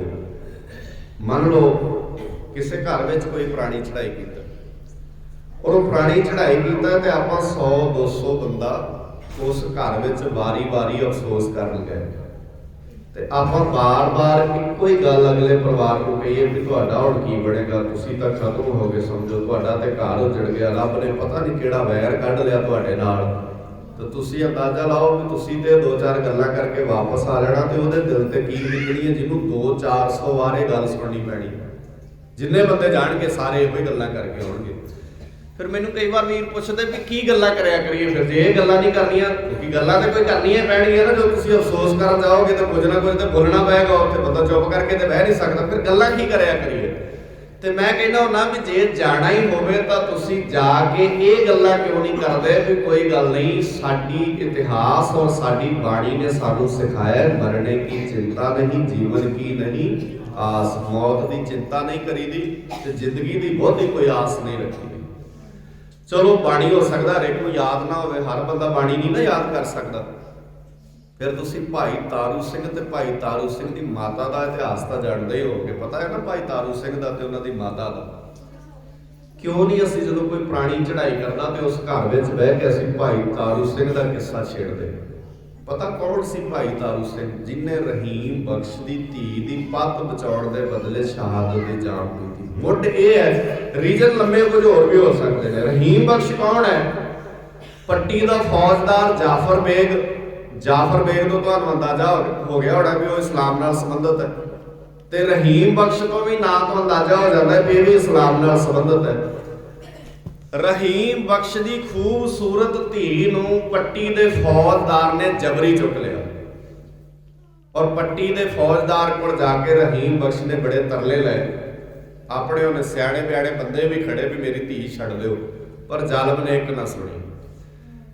ਹੋ ਸਕਦਾ ਉਹ ਧਾਰਮਿਕ ਬੰਦਿਆਂ ਕੋਲ ਵੀ ਗਿਆ ਹੋਏਗਾ, ਕਿਉਂਕਿ ਜਿਹੜਾ ਉਹ ਇਸਲਾਮ ਨਾਲ ਸੰਬੰਧਿਤ ਹੈ, ਕਿਸੇ ਮਸਜਿਦ ਦੇ ਕਾਜ਼ੀ ਕੋਲ ਵੀ ਗਿਆ ਹੋਏਗਾ। ਸੁਭਾਵਿਕ ਜੀ ਗੱਲ ਹੈ, ਜਿਹਦੀ ਧੀ ਬਿਪਤਾ ਵਿੱਚ ਹੋਵੇ ਕੀ ਨਹੀਂ ਕਰਦਾ ਬੰਦਾ। ਉਹਨੇ ਬਹੁਤ ਸਾਰੇ ਬੰਦਿਆਂ ਕੋਲ ਤਰਲੇ ਲੈ ਜਾ ਕੇ ਕਦੀ ਕਿਸੇ ਦੇ ਦਰਵਾਜ਼ੇ ਖੜਕਾਏ, ਕਦੀ ਕਿਸੇ ਦਾ ਦਰਵਾਜ਼ਾ ਖੜਕਾਇਆ, ਪਰ ਕਿਸੇ ਨਾ ਸੁਣੀ। ਅਖੀਰ ਹੁਣ ਇਹ ਫੀਲਿੰਗ ਨਾਲ ਸਮਝਿਓ ਗੱਲ। ਭਾਈ ਤਾਰੂ ਸਿੰਘ ਕਿੰਨਾ ਕੁ ਮਹਾਨ ਹੈ, ਇਸ ਗੱਲ ਦਾ ਅੰਦਾਜ਼ਾ ਤੁਸੀਂ ਆ ਜਿਹੜੀ ਅਗਲੀ ਗੱਲ ਮੈਂ ਤੁਹਾਡੇ ਨਾਲ ਕਰਨ ਲੱਗਾ ਇਹਦੇ ਤੋਂ ਲਾਉਣਾ। ਹੁਣ ਜਦੋਂ ਰਹੀਮ ਬਖਸ਼ ਆਪਣੀ ਧੀ ਦੀ ਪੱਤ ਬਚਾਉਣ ਲਈ ਕੋਈ ਹੀਲਾ ਨਾ ਵਰਤ ਸਕਿਆ, ਤੇ ਅਖੀਰ ਜਦੋਂ ਉਹਨੂੰ ਲੱਗਿਆ ਵੀ ਮੇਰੀ ਧੀ ਦੀ ਪੱਤ ਹੁਣ ਰੁਲਣੀ ਹੈ, ਦੁਨੀਆ ਦੀ ਕੋਈ ਤਾਕਤ ਮੇਰੀ ਧੀ ਦੀ ਪੱਤ ਨਹੀਂ ਬਚਾ ਸਕਦਾ, ਉਸ ਵੇਲੇ ਬਾਪ ਦਾ ਕਿਸ ਤਰ੍ਹਾਂ ਦਾ ਅੰਦਰ ਦਾ ਹਿੰਦਾ ਹੋਏਗਾ, ਬਾਪ ਦੇ ਦਿਲ ਤੇ ਕੀ ਬੀਤਦੀ ਹੋਏਗੀ, ਇਹ ਵੀ ਸ਼ਬਦਾਂ 'ਚ ਵਿਆਖਿਆ ਨਹੀਂ ਹੋ ਸਕਦੀ। ਔਰ ਜਾ ਕੇ ਆਪਣੀ ਧੀ ਨੂੰ ਕਹਿੰਦਾ, ਧੀਏ ਭਾਵੇਂ ਰਾਜ ਤੇ ਸਾਡੇ ਆਪਣਿਆਂ ਦਾ ਹੀ ਹੈ, ਪਰ ਤੇਰੇ ਬਾਪ ਤੋਂ ਆਪਣੀ ਧੀ ਦੀ ਪੱਤ ਹੁਣ ਬਚਾਈ ਨਹੀਂ ਜਾਣੀ। ਇੱਕ ਬਾਪ ਦੇ ਮੂੰਹ ਇਹ ਸ਼ਬਦ ਨਿਕਲਣੇ ਮੈਨੂੰ ਲੱਗਦਾ ਵੀ ਮਰਨ ਨਾਲੋਂ ਕੋਈ ਘੱਟ ਨਹੀਂ ਹੁੰਦੇ। ਜਦੋਂ ਧੀ ਨੇ ਸ਼ਬਦ ਸੁਣੇ, ਬਾਪੂ ਦੀਆਂ ਅੱਖਾਂ ਦੇ ਹੰਝੂ ਪੁੰਝੇ, ਔਰ ਉਹ ਧੀ ਕਹਿਣ ਲੱਗੀ, ਬਾਪੂ ਨਿਰਾਸ਼ ਨਾ ਹੋ, ਹੌਸਲਾ ਨਾ ਹਾਰ। ਤੈਨੂੰ ਕਿਉਂ ਲੱਗਦਾ ਵੀ ਤੂੰ ਆਪਣੀ ਧੀ ਦੀ ਪੱਤ ਨਹੀਂ ਬਚਾ ਸਕਦਾ? ਕਹਿੰਦਾ ਮੈਂ ਕੋਈ ਥਾਂ ਨਹੀਂ ਛੱਡਿਆ, ਕੋਈ ਧਾਰਮਿਕ ਬੰਦਾ ਨਹੀਂ ਛੱਡਿਆ, ਕੋਈ ਸਿਆਣਾ ਤੇ ਬਲਾੜਾ ਨਹੀਂ ਛੱਡਿਆ। ਮੈਂ ਸਾਰਿਆਂ ਦੇ ਪੈਰੀਂ ਆਪਣੀ ਪੱਗ ਰੱਖੀ, ਉਹਨਾਂ ਦੇ ਪੈਰਾਂ 'ਚ ਸਿਰ ਰੱਖਿਆ, ਪਰ ਕਿਸੇ ਨੇ ਮੇਰੀ ਨਹੀਂ ਸੁਣੀ। ਇਸ ਕਰਕੇ ਮੈਨੂੰ ਲੱਗਦਾ ਵੀ ਮੇਰੀ ਧੀ ਦੀ ਪੱਤ ਮੇਰੇ ਤੋਂ ਬਚਾਈ ਨਹੀਂ ਜਾਣੀ। ਤੇ ਉਸ ਬੱਚੀ ਨੇ ਆਪਣੇ ਬਾਪ ਦੀਆਂ ਅੱਖਾਂ ਦੇ ਹੰਝੂ ਪੂੰਝਦਿਆਂ ਕਿਹਾ, ਬਾਪੂ ਪਰੇਸ਼ਾਨ ਨਾ ਹੋ, ਜਾ ਜੰਗਲੀ ਵਸਦੇ ਮੇਰੇ ਸਿੱਖ ਵੀਰਾਂ ਨੂੰ ਸੁਨੇਹਾ ਦਿਆ, ਜੇ ਤੇਰੀ ਧੀ ਦੀ ਪੱਤ ਨਾ ਬਚਾਉਣ ਤੇ ਮੈਨੂੰ ਕਹਿ ਦਿਆ। ਇਹ ਹੈ ਮਾਣ ਤੁਹਾਡੇ ਸਿੱਖਾਂ। दुश्मन के घर जमी वो बच्ची, सिखां के घर नहीं जमी, पर कितना भरोसा करती होएगी सिख ते कितना महान किरदार होएगा साडा। उन्हें कहा बापू जंगली वसदे मेरे सिख, और सिख जंगलों च रहिंदे ने उस वेले, घर घर सिखां दे उजाड़े हुए ने, सिख कोई घर विच नहीं रहिंदा, पर साडा किरदार कितना महान है कि दुश्मन के घर धी साडे किरदार दीयां गल्लां करदी है। इस तरह दे सी कदी तुसीं तुहाडे किरदार दीयां बातां दुश्मनां दे घरां विच पैंदे। असीं अपना तारीफ करें ते की तारीफ हुंदी है? तारीफ ते ओह हुंदी है जिहड़ा दुश्मन भी करे तुहाडी, जिहड़ा विरोधी भी तारीफ करे। ਜਦੋਂ ਉਸ ਧੀ ਨੇ ਕਿਹਾ ਵੀ ਜੰਗਲੀ ਵਸਦੇ ਮੇਰੇ ਸਿੱਖ ਵੀਰਾਂ ਦੇ ਕੰਨੀ ਸੁਨੇਹਾ ਪਾਇਓ ਬਾਪੂ ਜੀ ਵੀ ਤੁਹਾਡੀ ਧੀ ਤੁਹਾਡੀ ਭੈਣ ਮੁਸ਼ਕਲ ਵਿੱਚ ਹੈ, ਉਹਦੇ ਤੋਂ ਬਾਅਦ ਮੇਰੇ ਸਿੱਖ ਵੀਰ ਜਾਣਨ ਤੇ ਮੈਂ ਜਾਣਾ, ਪਰ ਇਹਨਾਂ ਸੁਨੇਹਾ ਜ਼ਰੂਰ ਸਿੱਖਾਂ ਦੇ ਕੰਨੀ ਪਾ ਦਿਓ। ਹੁਣ ਸਿੱਖ ਦਾ ਕਿਹੜਾ ਕੋਈ ਘਰ ਸੀ ਉਸ ਵੇਲੇ, ਤੇ ਭਾਈ ਰਹੀਮ ਜਿਹੜਾ ਰਹੀਮ ਬਖਸ਼ ਉਹ ਜਾਵੇ ਕਿੱਥੇ? ਕਿਉਂਕਿ ਸਿੱਖ ਵੀ ਤੇ ਕੋਈ ਲੱਭਣਾ ਚਾਹੀਦਾ ਨਾ ਜਿਹਨੂੰ ਦੱਸਿਆ ਜਾਏ ਜਾ ਕੇ ਵੀ ਤੁਹਾਡੇ ਪ੍ਰਤੀ ਕਿਸੇ ਨੇ ਸੁਨੇਹਾ ਦਿੱਤਾ ਹੈ। ਉਹਨੂੰ ਕਿਸੇ ਨੇ ਦੱਸਿਆ ਵੀ ਸਿੱਖ ਤੇ ਤੈਨੂੰ ਨਹੀਂ ਮਿਲਣੇ, ਉਹ ਜੰਗਲੇ ਰਹਿੰਦੇ ਨੇ, ਦਿਨ ਕਿਤੇ ਬਿਤਾਉਂਦੇ ਨੇ, ਰਾਤ ਕਿਤੇ ਬਿਤਾਉਂਦੇ ਨੇ, ਘੋੜਿਆਂ ਦੀਆਂ ਕਾਠੀਆਂ ਉਹਨਾਂ ਦਾ ਘਰ ਹੈ, ਜੰਗਲੀ ਬਸੇਰਾ ਹੈ ਉਹਨਾਂ ਦਾ, ਜਿੱਥੇ ਅੱਜ ਹੁੰਦੇ ਨੇ ਕੱਲ ਨੂੰ ਉੱਥੇ ਨਹੀਂ ਹੁੰਦੇ। ਹਾਂ ਜੇ ਤੂੰ ਸਿੱਖ ਵੀਰਾਂ ਨੂੰ ਸੁਨੇਹਾ ਦੇਣਾ ਹੈ ਤਾਂ ਪੂਲੇ ਪਿੰਡ ਵਿੱਚ ਭਾਈ ਤਾਰੂ ਸਿੰਘ ਰਹਿੰਦਾ, ਜਾ ਉਹਨੂੰ ਦੱਸ, ਹੋ ਸਕਦਾ ਤੇਰੀ ਉਹ ਕੋਈ ਮਦਦ ਕਰ ਸਕੇ। ਰੋਂਦਾ ਕਰਲਾਉਂਦਾ ਬਾਪੂ, ਮੈਂ ਸਿੱਖ ਦੇ ਕਿਰਦਾਰ ਦੀ ਗੱਲ ਕਰਨ ਲੱਗਾ, ਰੋਂਦਾ ਕਰਲਾਉਂਦਾ ਬਾਪੂ ਉਸ ਰਹੀਮ ਬਖਸ਼ ਦੇ ਅੱਖਾਂ ਦੇ ਹੰਝੂ ਨਹੀਂ ਸੀ ਸੁੱਕੇ, ਔਰ ਭਾਈ ਤਾਰੂ ਸਿੰਘ ਦੇ ਪਿੰਡ ਭਾਈ ਤਾਰੂ ਸਿੰਘ ਦੇ ਘਰ ਪਹੁੰਚਿਆ। ਜਦੋਂ ਮੈਂ ਭਾਈ ਤਾਰੂ ਸਿੰਘ ਵੱਲ ਵੇਖਿਆ ਤੇ ਭੁੱਬਾ ਮਾਰ ਕੇ ਰੋ ਪਿਆ। ਭਾਈ ਤਾਰੂ ਸਿੰਘ ਨੇ ਉਸ ਬਾਪੂ ਨੂੰ ਗਲਵਕੜੀ ਚ ਲਿਆ ਤੇ ਪੁੱਛਿਆ, ਬਜ਼ੁਰਗੋ ਰੋਂਦੇ ਕਿਉਂ? ਤੁਹਾਡੇ ਰੋਣ ਦਾ ਕਾਰਨ ਕੀ ਹੈ, ਵਜ੍ਹਾ ਕੀ ਹੈ ਰੋਣ ਦੀ? ਉਹ ਕਹਿੰਦੇ ਨੌਜਵਾਨਾਂ ਮੇਰੇ ਰੋਣ ਦਾ ਕਾਰਨ ਹੈ ਵੀ ਮੇਰੀ ਧੀ ਦੁਸ਼ਮਣ ਦੀ ਕੈਦ ਵਿੱਚ ਹੈ। ਭਾਈ ਤਾਰੂ ਸਿੰਘ ਨੇ ਕਿਹਾ ਵੀ ਤੁਸੀਂ ਤਾਂ ਇਸਲਾਮ ਨਾਲ ਸੰਬੰਧ ਰੱਖਦੇ ਹੋ ਤੇ ਇਸਲਾਮ ਦਾ ਹੀ ਰਾਜ ਹੈ, ਤੇ ਤੁਹਾਡੀ ਧੀ ਦੁਸ਼ਮਣ ਦੀ ਕੈਦ ਵਿੱਚ ਕਿਉਂ ਹੈ? ਤੇ ਰਹੀਮ ਬਖਸ਼ ਕਹਿੰਦਾ ਜਿਹੜੇ ਬੰਦੇ ਪਾਵਰ ਦੇ ਨਸ਼ੇ ਵਿੱਚ ਹੁੰਦੇ ਨੇ ਉਹਨਾਂ ਦਾ ਕੋਈ ਧਰਮ ਤੇ ਈਮਾਨ ਨਹੀਂ ਹੁੰਦਾ, ਉਹਨਾਂ ਦਾ ਕੋਈ ਰਾਜ ਭਾਗ ਜਦੋਂ ਆ ਜਾਂਦਾ ਇਹਨਾਂ ਬੰਦੇ ਨੂੰ ਸਾਰੀਆਂ ਚੀਜ਼ਾਂ ਭੁੱਲ ਜਾਂਦੀਆਂ ਨੇ, ਆਮ ਕਰਕੇ ਤਾਂ ਵਾਪਰਦਾ ਹੈ। ਭਾਈ ਤਾਰੂ ਸਿੰਘ ਕਹਿੰਦੇ ਵੀ ਬਜ਼ੁਰਗੋ ਰੋ ਨਾ, ਆਪਣੀਆਂ ਅੱਖਾਂ ਦੇ ਹੰਝੂ ਪੂੰਝੋ, ਤੇ ਹੁਣ ਇਹ ਨਾ ਕਹੋ ਮੇਰੀ ਧੀ ਦੁਸ਼ਮਣ ਦੀ ਕੈਦ ਵਿੱਚ, ਇਹ ਕਹੋ ਤਾਰੂ ਸਿਆ ਤੇਰੀ ਭੈਣ ਦੁਸ਼ਮਣਾਂ ਦੀ ਕੈਦ ਵਿੱਚ, ਇਹ ਮੇਰੀ ਜ਼ਿੰਮੇਵਾਰੀ ਬਣਦੀ ਹੈ। ਤਾਰੂ ਸਿੰਘ ਨੇ ਜੰਗਲੀ ਵਸਦੇ ਆਪਣੇ ਸਿੱਖ ਵੀਰਾਂ ਨੂੰ ਸੁਨੇਹਾ ਦਿੱਤਾ। ਸਿੱਖ ਗਏ, ਰਹੀਮ ਬਖਸ਼ ਦੀ ਧੀ ਨੂੰ ਛੁਡਾ ਕੇ ਲਿਆਂਦਾ, ਗੱਲ ਮੈਂ ਲਾਗੇ ਰੱਖਾਂ, ਵਾਪਸ ਕੀਤਾ ਰਹੀਮ ਬਖਸ਼ ਦੀ ਧੀ ਨੂੰ। ਇਹ ਵਜ੍ਹਾ ਬਣੀ ਭਾਈ ਤਾਰੂ ਸਿੰਘ ਦੀ ਸ਼ਹਾਦਤ ਦੀ। ਭਾਈ ਤਾਰੂ ਸਿੰਘ ਨੂੰ ਜਾਫਰ ਬੇਗ ਨੇ ਪਤਾ ਕੀਤਾ ਵੀ ਕੌਣ ਬੰਦਾ ਹੈ, ਜਿਸ ਬੰਦੇ ਨੇ ਜੰਗਲ 'ਚ ਵਸਦੇ ਸਿੱਖਾਂ ਨੂੰ ਇਹ ਸੁਨੇਹਾ ਦਿੱਤਾ ਹੋਏਗਾ। ਗੱਲ ਪਤਾ ਲੱਗ ਗਈ ਵੀ ਤਾਰੂ ਸਿੰਘ ਹੈ ਜਿਹਨੇ ਸੁਨੇਹਾ ਦਿੱਤਾ ਹੈ। ਤਾਰੂ ਸਿੰਘ ਨੂੰ ਗ੍ਰਿਫਤਾਰ ਕਰ ਲਿਆ ਗਿਆ। ਪਿੰਡ ਦੀ ਪੰਚਾਇਤ ਇਕੱਠੀ ਹੋਈ ਵੀ ਤੁਸੀਂ ਇਹਨੂੰ ਕਿਉਂ ਲੈ ਕੇ ਜਾ ਰਹੇ ਹੋ? ਕਹਿੰਦੇ ਇਸ ਜੰਗਲ 'ਚ ਵਸਦੇ ਸਿੱਖਾਂ ਦੀ ਰੋਟੀ ਪਾਣੀ ਦੀ ਸੇਵਾ ਕਰਦਾ, ਕਿਉਂਕਿ ਬਹਾਨਾ ਬਣਾਉਣਾ ਹੁੰਦਾ ਸਰਕਾਰ ਨੇ। ਇਸ ਕਰਕੇ ਇਹਦਾ ਗੁਨਾਹ ਇਹ ਹੈ ਵੀ ਸਰਕਾਰ ਦੇ ਸਿੱਖ ਜਿਹੜੇ ਬਾਗੀ ਨੇ ਉਹਨਾਂ ਨੂੰ ਇਹ ਜਲ ਪਾਣੀ ਛਕਾਉਂਦਾ ਹੈ, ਔਰ ਇਸ ਕਰਕੇ ਇਹਨੂੰ ਗ੍ਰਿਫਤਾਰ ਕਰ ਰਹੇ ਆ। ਭਾਈ ਤਾਰੂ ਸਿੰਘ ਦੀ ਬਜ਼ੁਰਗ ਬੇਬੇ ਮਾਂ ਤੇ ਵਿਧਵਾ ਪਤਨੀ ਘਰ ਵਿੱਚ। ਧਿਆਨ ਨਾਲ ਸਮਝੋ ਸਾਡਾ ਇਤਿਹਾਸ ਜਿਹੜਾ, ਵਿਧਵਾ ਭੈਣ ਤੇ ਵਿਧਵਾ ਮਾਂ, ਘਰ ਵਿੱਚ ਕੋਈ ਸਿਆਣਾ ਬੰਦਾ ਹੋਰ ਨਹੀਂ, ਸਿਰਫ ਤਾਰੂ ਸਿੰਘ ਹੀ ਉਹਨਾਂ ਦੀ ਜ਼ਿੰਦਗੀ ਦਾ ਸਹਾਰਾ ਹੈ, ਉਹਦੇ ਤੋਂ ਬਿਨਾਂ ਘਰ ਵਿੱਚ ਹੋਰ ਕੋਈ ਨਹੀਂ। ਜਦੋਂ ਪਿੰਡ ਦੀ ਪੰਚਾਇਤ ਨੇ ਰੋਕਣ ਦੀ ਕੋਸ਼ਿਸ਼ ਕੀਤੀ ਪਰ ਅਖੀਰ ਜ਼ਾਲਮ ਕਿੱਥੇ ਰੁਕਦਾ ਹੈ। ਜਦੋਂ ਤਾਰੂ ਸਿੰਘ ਨੂੰ ਗ੍ਰਿਫਤਾਰ ਕਰਕੇ ਲੈ ਚੱਲੇ ਨਾ, ਭਰੀ ਪੰਚਾਇਤ ਵਿੱਚ ਪਿੰਡ ਦੀ ਸੱਥ ਵਿੱਚ ਖਲੋ ਕੇ ਭੈਣ ਤੇ ਮਾਂ ਨੇ ਇੱਕ ਗੱਲ ਕਹੀ ਤਾਰੂ ਸਿੰਘ ਨੂੰ, ਤਾਰੂ ਸਿਆ ਜੇ ਤੂੰ ਧਰਮ ਦੇ ਰਾਹ ਤੁਰਿਆ ਤੇ ਇੱਕ ਗੱਲ ਯਾਦ ਰੱਖੀ, ਤੇਰੇ ਮਰਨ ਦੀ ਖਬਰ ਸਾਡੇ ਕੰਨੀ ਪਵੇ, ਤੇਰੇ ਸ਼ਹੀਦ ਹੋ ਜਾਣ ਦੀ ਖਬਰ ਸਾਡੇ ਕੰਨੀ ਪਵੇ, ਸਾਨੂੰ ਚਾਅ ਚੜ ਜਾਏਗਾ। ਪਰ ਜੇ ਸਾਨੂੰ ਕਿਸੇ ਨੇ ਇਹ ਆਣ ਕੇ ਦੱਸਤਾ ਵੀ ਤੇਰਾ ਪੁੱਤ ਡੋਲ ਗਿਆ, ਤੇਰਾ ਭਰਾ ਡੋਲ ਗਿਆ, ਤੇ ਅਸੀਂ ਜਿਉਂਦੇ ਮਰਨ ਜੋਗੇ ਹੋ ਜਾਾਂਗੇ। ਇਸ ਕਰਕੇ ਸਾਨੂੰ ਜਿਉਂਦਿਆਂ ਨੂੰ ਮਰਨ ਵਾਲਿਆਂ ਚ ਨਾ ਕਰ ਆਈ, ਤੇ ਤੇਰੀ ਲਾਸ਼ ਆਵੇ, ਤੂੰ ਸ਼ਹਾਦਤ ਦਾ ਜਾਮ ਪੀ ਜਾਏ, ਤੇ ਅਸੀਂ ਮਾਣ ਨਾਲ ਕਵਾਂਗੇ ਵੀ ਸਾਡਾ ਭਰਾ ਤਾਰੂ ਸਿੰਘ ਸੀ, ਸਾਡਾ ਪੁੱਤ ਤਾਰੂ ਸਿੰਘ ਸੀ। ਇਹ ਗੱਲਾਂ ਕਿਉਂ ਨਹੀਂ ਕੀਤੀਆਂ ਜਾ ਸਕਦੀਆਂ ਘਰ ਬਹਿ ਕੇ? ਜਦੋਂ ਇੱਕ ਮਾਂ ਆਪਣੇ ਪੁੱਤ ਦੀ ਲਾਸ਼ ਹੈ ਦੁਨੀਆ 'ਚ, ਜਿਗਰਾ ਕੋਈ ਮਾਂ ਆਪਣੇ ਪੁੱਤ ਦੀ ਲਾਸ਼ ਨਹੀਂ ਵੇਖ ਸਕਦੀ, ਪਰ ਸਾਡੇ ਕੋਲ ਇਤਿਹਾਸ ਐਡਾ ਕਮਾਲ ਦਾ ਕਿ ਸਾਡੀਆਂ ਮਾਵਾਂ ਇਹ ਅਰਦਾਸਾਂ ਕਰਦੀਆਂ ਨੇ। ਤੁਸੀਂ ਜੈਤੋ ਦੇ ਮੋਰਚੇ ਦਾ ਇਤਿਹਾਸ ਪੜ੍ਹੋਗੇ, ਜਦੋਂ ਜੈਤੋ ਦੇ ਮੋਰਚੇ ਦੇ ਵਿੱਚ ਸਿੱਖ ਗੁਰਦੁਆਰੇ ਆਜ਼ਾਦ ਕਰਾਉਣ ਵਾਸਤੇ ਜਾਂਦੇ ਸਨ ਤੇ ਉਹਨਾਂ 'ਚ ਇੱਕ ਭੈਣ ਸ਼ਾਮਲ ਹੋਈ ਜਿਹਦਾ 3.5 ਸਾਲ ਦਾ ਬੱਚਾ ਸੀ। ਤੇ ਮੌਕੇ ਦੇ ਮੁੱਖ ਸੇਵਾਦਾਰ ਨੇ ਕਿਹਾ ਵੀ ਭੈਣੇ ਤੇਰਾ ਪੁੱਤ ਛੋਟਾ ਜਿਹਾ ਹੈ, ਇਹਨੂੰ ਕਿਉਂ ਨਾਲ ਲੈ ਕੇ ਚੱਲੀ ਐ? इस बच्चे नूं नाल लैके तो नहीं जा सकती। मोर्चे च पता नहीं किहड़े किहड़े हालात में रहना पैगा, दुश्मन ने किहड़े वेले कित्थे गोली चला देनी है। जे तैनूं कुछ हो गया तो तेरे बच्चे नूं कौन संभालेगा। जज्बा वेखो सिखां दा। उस भैड़ ने मोढे तो अपना पुत खोलिया ते अगले बन्ने कर लिया, कहंदी जथेदार साहब पहली गोली मेरे पुत दे वजेगी ते दूजी मेरे वजेगी। हुण ते ठीक है ना, मैं मरांगी, मेरे तो पहला मेरा पुत मर जाएगा, इहदे संभालण दा फिक्र ते मुक गया ना तुहानूं भी इहनूं कौन संभालेगा। असीं इस तरह दे लोक आ। मौत आउणी अटल सच्चाई है, पर मौत तो घबरा जाना मैनूं लगदा बहुती कोई सियाणप वाली गल नहीं हुंदी। महाराज सच्चे पातशाह जी की बाणी ने सानू जीउंदे जी मरना सिखाया ते मौत का डर साडी जिंदगी चों कढिया। एवें दी बाणी च लिखिया मरने की चिंता नहीं। कितनी बार शब्द पढ़ते हैं, मरने की चिंता नहीं, मरण की कोई चिंता नहीं। जे अज बंदियां दी जिंदगी चों मरण की चिंता मुक जाए ना, तो मैनूं लगदा असीं बहुत सारियां चीज़ां आपे ठीक कर सकते। मरण का बहुत डर है। बंदे सियाणियां मलाणियां कोल क्यों भजे जाते हैं, मरण नूं जी नहीं करता किसी का।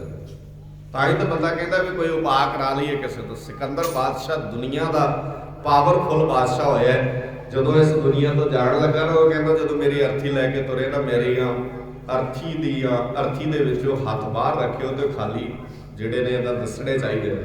फिर ਉਹਦੇ ਨਾਲ ਦੇ ਪੁੱਛਦੇ ਵੀ ਕਿਉਂ ਬਾਹਰ ਰੱਖਣੇ ਨੇ ਤੇਰੇ ਹੱਥ। ਕਹਿੰਦਾ ਮੈਂ ਦੁਨੀਆ ਦੇ ਲੋਕਾਂ ਨੂੰ ਦੱਸਣਾ ਚਾਹੁੰਦਾ, ਕੱਲ ਤੱਕ ਜਿਹੜਾ ਸਿਕੰਦਰ ਬਾਦਸ਼ਾਹ ਦੁਨੀਆ ਨੂੰ ਜਿੱਤਣ ਦੇ ਦਾਅਵੇ ਕਰਦਾ ਸੀ, ਅੱਜ ਖਾਲੀ ਹੱਥ ਚੱਲਿਆ, ਇਹਦੇ ਕੋਲ ਕੁਝ ਵੀ ਨਹੀਂ। गुरु के प्यार वालिओ, मौत एक वो अटल सच्चाई है जिन्हें आना ही आना है। मौत को दुनिया का कोई बंदा बच नहीं सकता, पर जे असी बाणी नूं समझ लईए, जिंदगी नूं जीना सीख लईए, तो मौत असी जीउंदे जी ही हटा लैंदे आ। जिहड़ा बंदा जीउंदे जी मौत की चिंता जिंदगी चों कढ दिंदा, उहनूं दुनिया की कोई ताकत मार नहीं सकती। मरदा वो है जिन्होंने मौत का डर है, जिन्होंने मौत का डर नहीं उन्होंने मारिया नहीं जा सकता। महाराज सच्चे पातशाह जी की बाणी ने बड़े कीमती शब्द वरते, और महाराज कहते हैं मरने की चिंता नहीं, जीवन की नहीं आस, हो सपना की रेणुका तो आओ हमारे पास का स्नेह। महाराज बाणी च दिंदे ने मरने की चिंता नहीं, जीवन की नहीं आस, पहला मरण कबूल जीवन की छठ आस। फिर क्या, मरने की चिंता नहीं, जीवन की नहीं आस, तू सर्व जिया प्रतिपल ही लेखे सास गिरास। पर यह शब्द कितनी बार असीं सुणदे, पर किन्नियां दे मनों मरण का डर लंघ गया।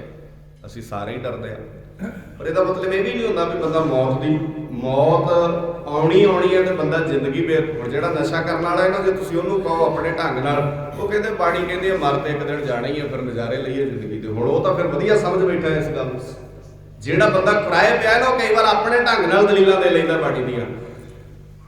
मौत नूं तीन तरह नाल बाणी च बयान कीता। एक है शरीर का मरना, एक है जमीर का मरना, एक है बुराइयां वाले बन्ने मरना। तीन तरह की मौत का जिक्र गुरु ग्रंथ साहिब च आउंदा है। पहली मौत का जिक्र आउंदा है जो बिरस है परो आज के काल, जो पैदा होया उहदे मुकड़ा।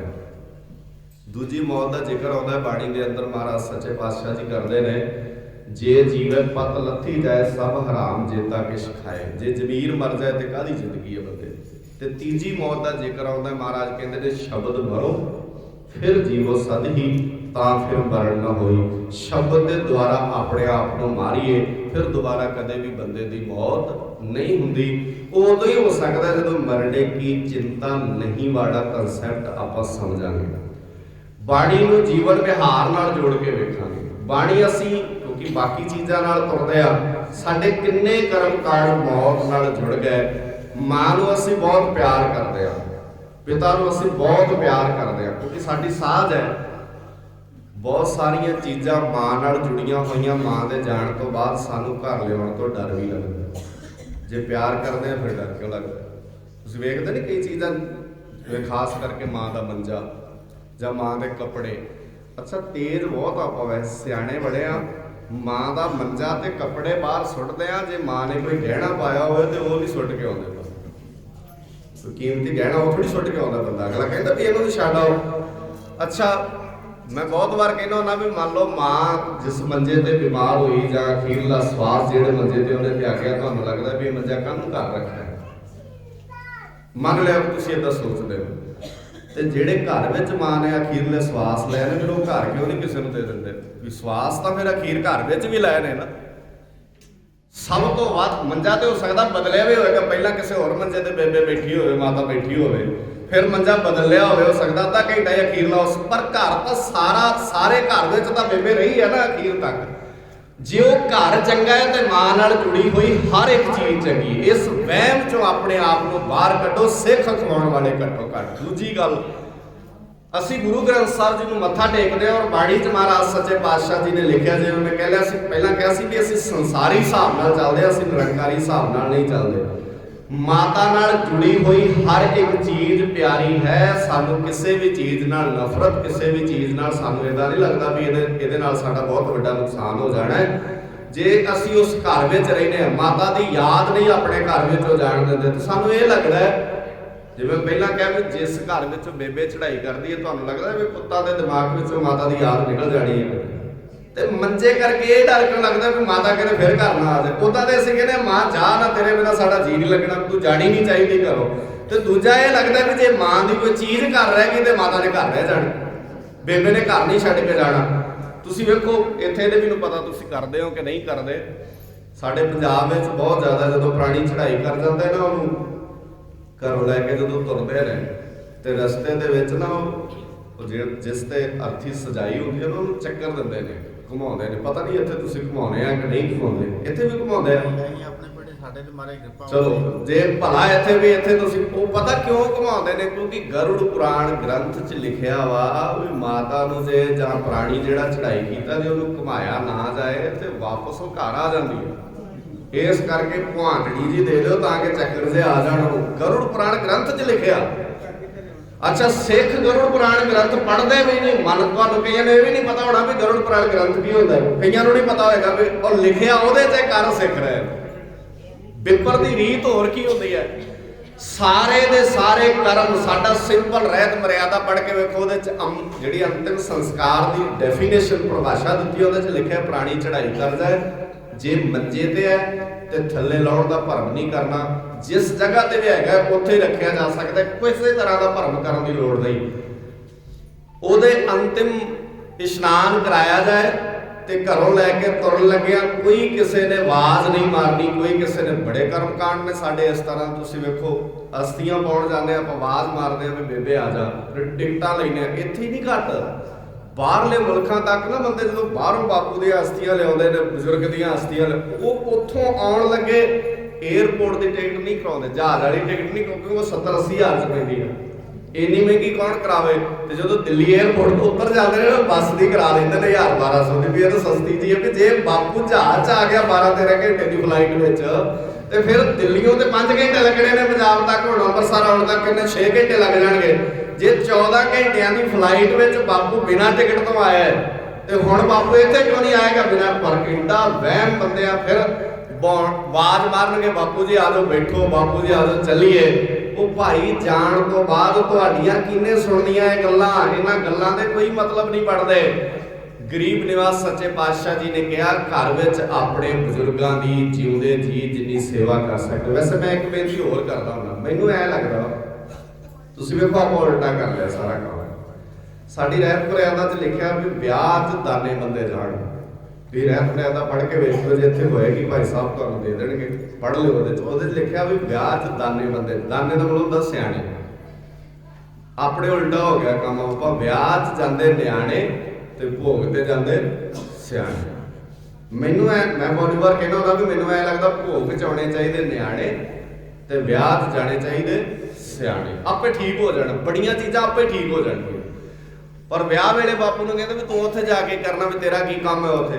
ਤੇ ਜਦੋਂ ਕਿਤੇ ਮਰਗ ਹੋ ਜਾਏ ਫਿਰ ਅਸੀਂ ਬਾਪੂ ਦੀ ਡਿਊਟੀ ਲਾਉਂਦੇ ਹਾਂ ਵੀ ਬਾਪੂ ਜੀ ਬੇਬੇ ਜੀ ਤੁਸੀਂ ਜਾਇਓ ਉੱਥੇ ਮਰਗ ਤੇ, ਅਸੀਂ ਕੀ ਕਰਨਾ ਹੈ।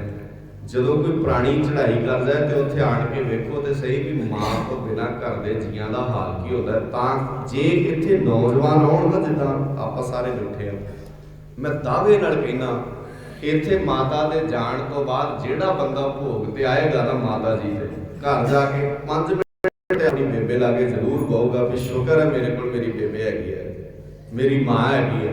ਤੇ ਤੁਸੀਂ ਕਿਹਦੇ ਕੋਲ ਜਾ ਕੇ ਬਹਿਣਾ, ਤੁਹਾਡੀ ਤੇ ਬੇਬੇ ਹੈ ਹੀ ਨਹੀਂ ਜਿਹਦੇ ਕੋਲ ਜਾ ਕੇ ਬਹਿਣਾ, ਕਿਸੇ ਟਾਵੇਂ ਦੀ ਹੋਣੀ ਹੈ। ਜਿਨ੍ਹਾਂ ਨੇ ਬਹਿਣਾ ਉਹ ਆਉਣੇ ਨਹੀਂ ਹੈ। ਇਸ ਕਰਕੇ ਜਦੋਂ ਕੋਈ ਪ੍ਰਾਣੀ ਚੜ੍ਹਾਈ ਕਰ ਜਾਂਦਾ ਹੈ ਨਾ, ਅਸੀਂ ਇਹਨਾਂ ਸਾਰੀਆਂ ਚੀਜ਼ਾਂ ਨੂੰ ਬੜੇ ਢੰਗ ਨਾਲ ਸਮਝਣਾ ਸੀ। ਬੰਦਾ ਇੱਥੇ ਆਉਂਦਾ ਸਮਝਦਾ ਵੀ ਅੱਜ ਮੈਂ ਫਲਾਣੇ ਘਰ ਵਿੱਚ ਗਿਆ, ਮੈਂ ਵੇਖਿਆ ਉੱਥੇ ਸਤਿਕਾਰਯੋਗ ਭਾਈ ਨਿਸ਼ਾਨ ਸਿੰਘ ਜੀ ਤੇ ਇਹਨਾਂ ਦੇ ਮਾਤਾ ਜੀ ਚੜ੍ਹਾਈ ਕਰ ਗਏ ਸਨ, ਤੇ ਨਿਸ਼ਾਨ ਸਿੰਘ ਨੂੰ ਫੀਲ ਹੋ ਰਿਹਾ ਸੀ ਵੀ ਮੇਰੀ ਮਾਂ ਜੇ ਚਾਹੀਦੀ ਸੀ ਮੈਨੂੰ। ਤੇ ਅਸੀਂ ਨੌਜਵਾਨ ਆਪਣੇ ਘਰ ਜਾ ਕੇ ਆਪਣੀ ਮਾਂ ਨੂੰ ਪਿਆਰ ਕਰਦੇ, ਫਿਰ ਆਪਣੀ ਮਾਂ ਨਾਲ ਗੱਲਾਂ ਕਰਦੇ ਵੀ ਮੇਰੀ ਮਾਂ ਤੇ ਹੈਗੀ ਹੈ, ਮੈਂ ਤੇ 2-4 ਘੜੀਆਂ ਗੱਲਾਂ ਕਰ ਲਾਂ ਇਹਦੇ ਨਾਲ। ਮੈਂ ਬਹੁਤ ਸਾਰੇ ਘਰਾਂ 'ਚ ਵੇਖਿਆ ਜਿੱਥੇ ਮਾਵਾਂ ਤਰਲੇ ਲੈਂਦੀਆਂ ਨੇ ਵੀ ਮੇਰੇ ਨਾਲ ਬਹਿ ਕੇ ਮੇਰਾ ਪੁੱਤ ਗੱਲਾਂ ਕਰੇ, ਪਰ ਬੱਚਿਆਂ ਕੋਲ ਮਾਵਾਂ ਨਾਲ ਗੱਲਾਂ ਕਰਨ ਦਾ ਵਕਤ ਨਹੀਂ। ਬਜ਼ੁਰਗਾਂ ਲਾਗੇ ਕੋਈ ਬਹਿਣਾ ਨਹੀਂ ਚਾਹੁੰਦਾ। ਬਜ਼ੁਰਗਾਂ ਦੇ ਕੱਪੜਿਆਂ 'ਚੋਂ ਸਾਨੂੰ ਬੋ ਆਉਣ ਲੱਗ ਪਈ ਹੋ, ਕਿਉਂਕਿ ਅਸੀਂ ਫੈਸ਼ਨ ਦੇ ਬਹਿਣ 'ਚ ਬਹਿ ਗਏ ਆ।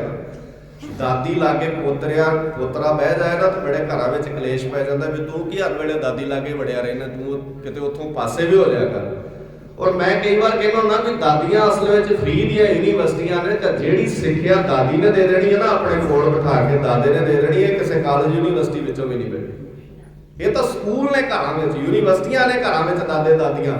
ਪਰ ਫੈਸ਼ਨ ਦੇ ਹੜ ਨੇ ਇਹ ਰਿਵਾਜ ਸਾਡੇ ਸਮਾਜ ਵਿੱਚ ਪੈਦਾ ਕਰਤਾ ਹੈ। ਅਸੀਂ ਆਪਣੇ ਬੱਚਿਆਂ ਨੂੰ ਆਪਣੇ ਬਜ਼ੁਰਗਾਂ ਤੋਂ ਦੂਰ ਕਰ ਲਿਆ ਔਰ ਸਹੀ ਅਰਥਾਂ ਦੇ ਵਿੱਚ ਅਸੀਂ ਅੱਜ ਉਸ ਵਹਿਣ ਵਿੱਚ ਵਹਿ ਚੁੱਕੇ ਹਾਂ। ਪੰਜਾਬ ਗੁਰਾਂ ਦੇ ਨਾਂ ਤੇ ਵਸਦਾ, ਪਰ ਸਭ ਤੋਂ ਵੱਧ ਬਿਰਧ ਆਸ਼ਰਮ ਪੰਜਾਬ ਦੀ ਧਰਤੀ ਤੇ ਨੇ। ਸਭ ਤੋਂ ਜ਼ਿਆਦਾ ਪੂਰੇ ਭਾਰਤ ਵਿੱਚ ਕਿਸੇ ਸੂਬੇ 'ਚ ਇੰਨੇ ਬਿਰਧ ਆਸ਼ਰਮ ਨਹੀਂ ਹਨ ਜਿੰਨੇ ਬਿਰਧ ਆਸ਼ਰਮ ਪੰਜਾਬ ਵਿੱਚ ਨੇ। ਤੁਸੀਂ ਦੱਸੋ, ਜਿਹੜੇ ਗੁਰੂ ਗ੍ਰੰਥ ਸਾਹਿਬ ਨੂੰ ਮੱਥਾ ਟੇਕਦੇ ਨੇ ਉਹਨਾਂ ਦੇ ਘਰ ਤਾਂ ਬਿਰਧ ਆਸ਼ਰਮ ਹੋਣੇ ਹੀ ਨਹੀਂ ਚਾਹੀਦੇ ਸੀ। ਉਹਨਾਂ ਦੇ ਦਿਮਾਗ 'ਚ ਵੀ ਨਹੀਂ ਆਉਣਾ ਚਾਹੀਦਾ ਸੀ ਵੀ ਬਿਰਧ ਆਸ਼ਰਮ ਵੀ ਕੋਈ ਚੀਜ਼ ਹੁੰਦੀ ਹੈ। ਅਸੀਂ ਬਜ਼ੁਰਗਾਂ ਨੂੰ ਘਰ ਵਿੱਚ ਸੰਭਾਲ ਕਿਉਂ ਨਹੀਂ ਸਕਦੇ? ਤੇ ਜਾਣ ਤੋਂ ਬਾਅਦ ਅਸੀਂ ਕਿੰਨੇ ਕਰਮ ਕਰਦੇ ਆ। ਕੋਈ ਕਰਮ ਕਰਨ ਦੀ ਲੋੜ ਨਹੀਂ, ਕਿਸੇ ਤਰ੍ਹਾਂ ਦਾ ਆਡੰਬਰ ਕਰਨ ਦੀ ਲੋੜ ਨਹੀਂ, ਕਿਸੇ ਤਰ੍ਹਾਂ ਦੇ ਕੋਈ ਉਚੇਚੇ ਕਰਮ ਕਰਨ ਦੀ ਲੋੜ ਨਹੀਂ।